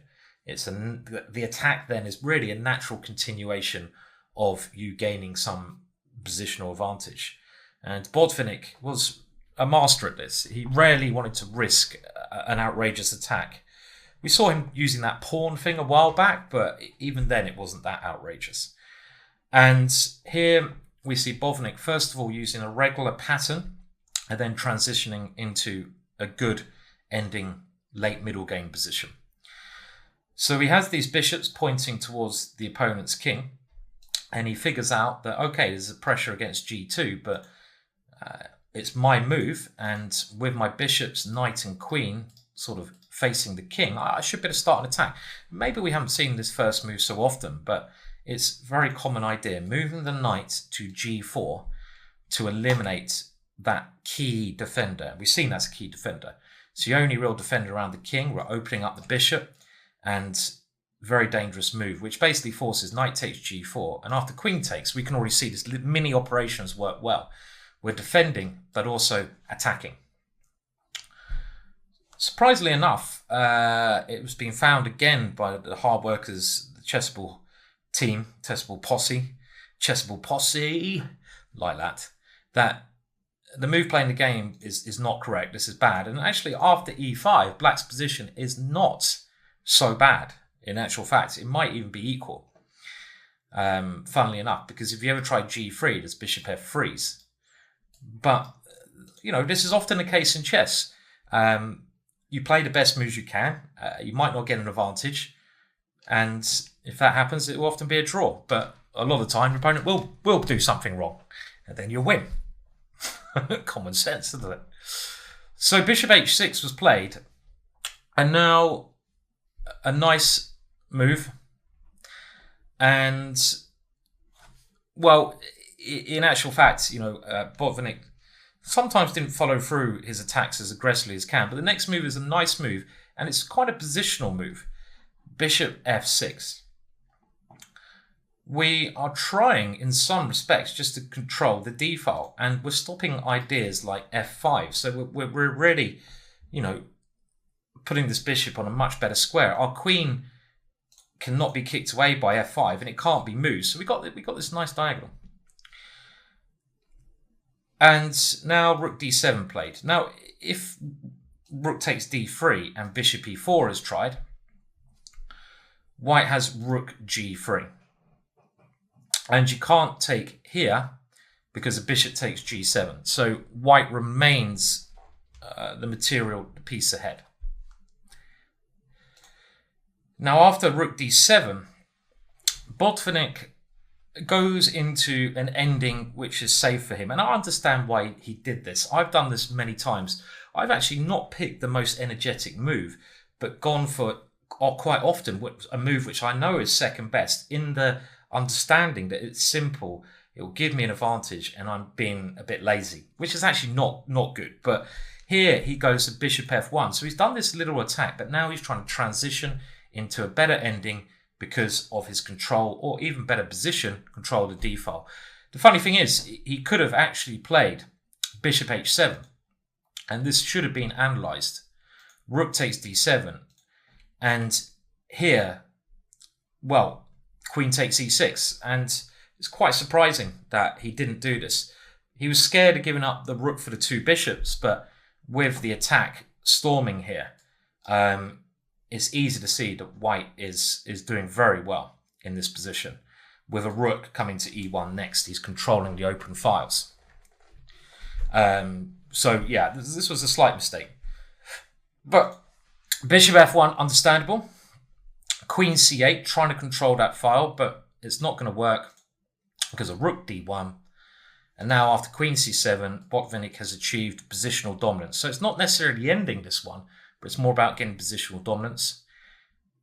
Yet here, he decides, okay, bishop g5. I will try to make more exchanges because I have clear advantage in any ending, or an ending where too many pieces aren't exchanged. I want to keep my rook.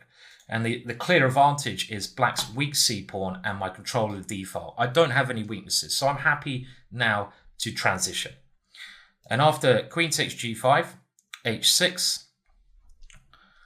white played very thematic with queen d2. Queen e3 also possible, but let's control the d-file. Bishop e4, and now queen d7. Going for the ending. He knows that the rook is so active, he's the only player with a chance of winning. Rook c8, kick the bishop away. Rook d2, bishop b1. Now, maybe black can hold this position with very precise play, but in the end, black went on to lose because these pawns are on light squares. So Botvinnik, one thing Botvinnik should avoid doing in this position is swapping off the queens and the rooks, because in the bishop ending, he's got no real way to attack c5, and his pawns become targets.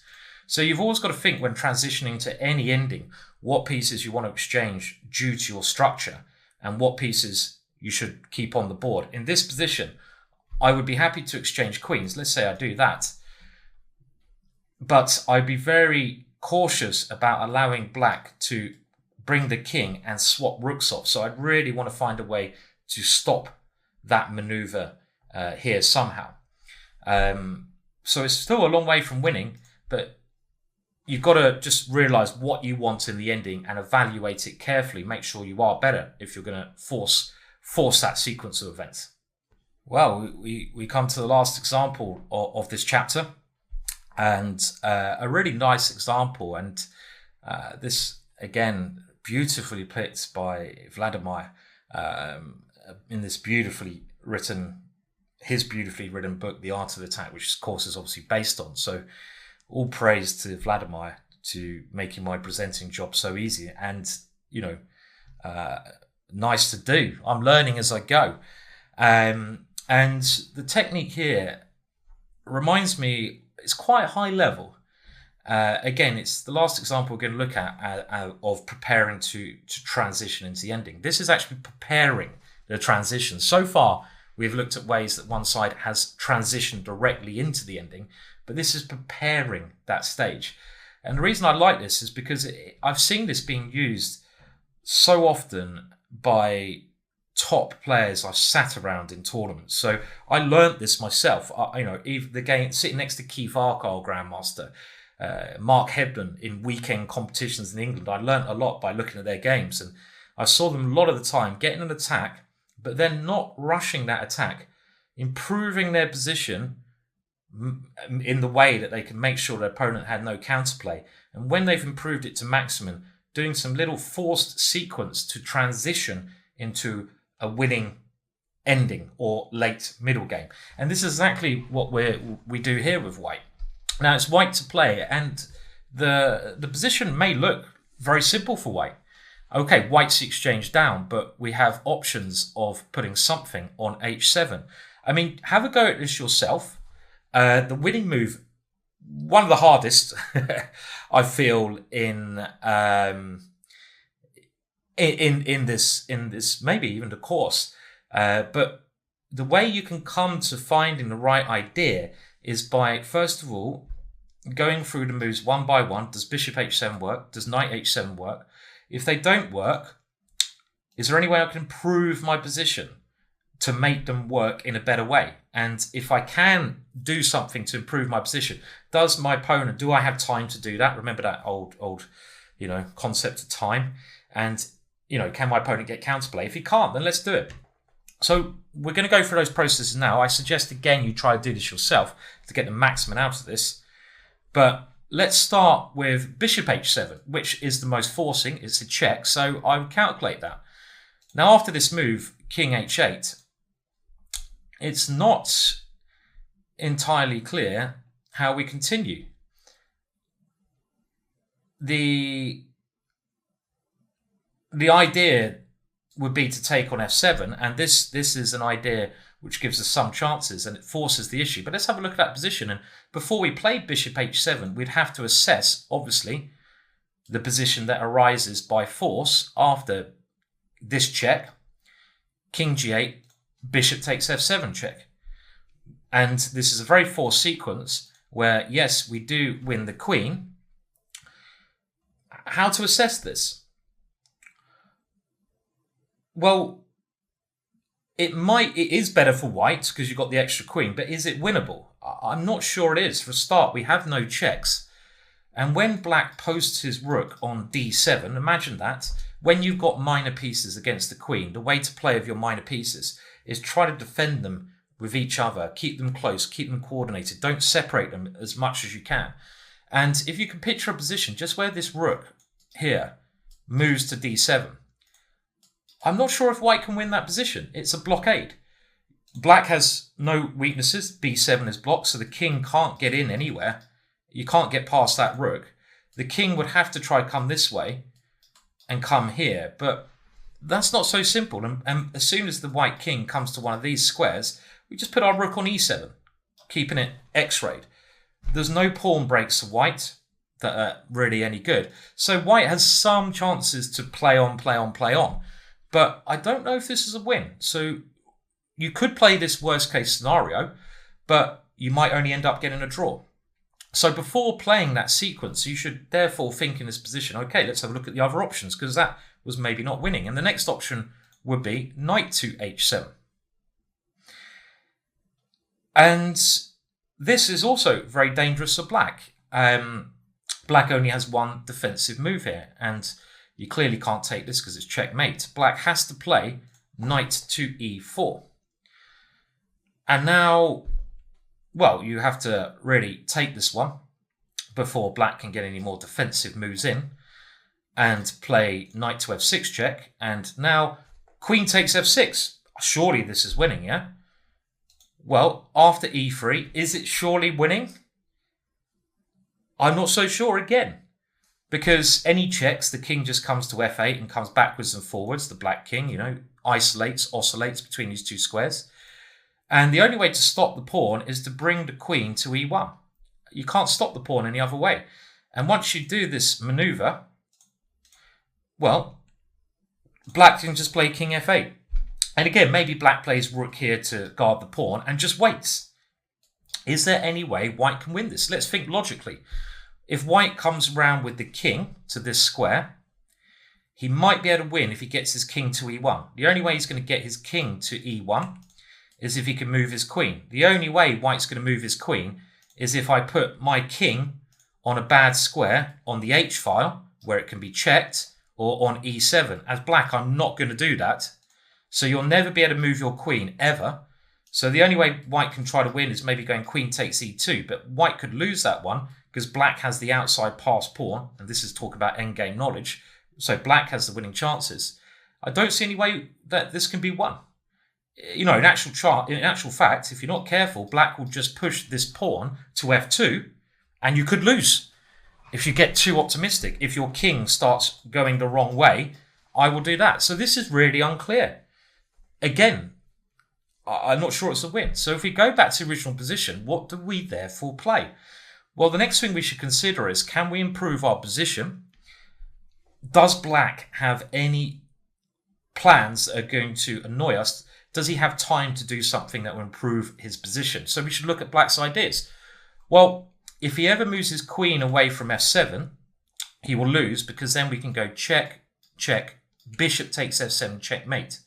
So his queen can't move. His knight can't move. If his knight moves, he loses h7. His rook can't move because in that last variation it was needed behind a pawn. So he can't move any of his pieces, clearly the king. He can't really move his pawns either. So the winning idea here is the fantastic c4. What this move is trying to achieve, this move is trying to prepare for a transition into the ending with either bishop h7 or knight h7, but by first changing the structure so the ending will be much more easily won for white. Now, to demonstrate this, let's have a look at what happens if we play pawn takes c4. Well, now we do transition to the ending because we've allowed another opportunity in the ending, and we do that by checking. Now, even here in taking on f7 might be better because we could get a passed pawn, but in actual fact, we don't need to transition quite yet. We can go bishop d3, and we've found another diagonal because this move is now unstoppable. If rook here, this check here is going to eventually lead to disaster for black. So d takes c4 is wrong, so we don't have to worry about that. Now, what else can be played? Well, queen b4, again, is a demonstration of losing control of f7, and now it's checkmate because black can't sacrifice the queen. So maybe the best move, and the forced move, is rook d8, because if we do a nothing move as black, what is white's idea? So let's see what white's idea is after a5. Well, now we can actually go pawn takes d5, and it's kind of the same idea of getting our bishop to this diagonal. So we're not transitioning to the ending yet, but we are going to take here. Very crafty tactic. The knight can't move, and we're going for this ending now, but again, we've got a passed pawn. So this is much better chances of winning. Let's say rook d8, and we get this ending now, completely different, because this passed pawn will give us great winning chances. So rook d8 kind of forced, and now what should white play? And again, have a think about this. This is high level stuff. It really is useful for you to work out the sequence here. Well, if we try to force things again, it's not so clear. And the best move is actually c5. And the point behind this is now if for example, the rook comes back to e8 and black just says, what are you doing? Are you making progress? We can now play knight h7, forcing knight e4. And we can play now a slow move. Why can we play a slow move? In the last case, we had to take here and go knight f6 check.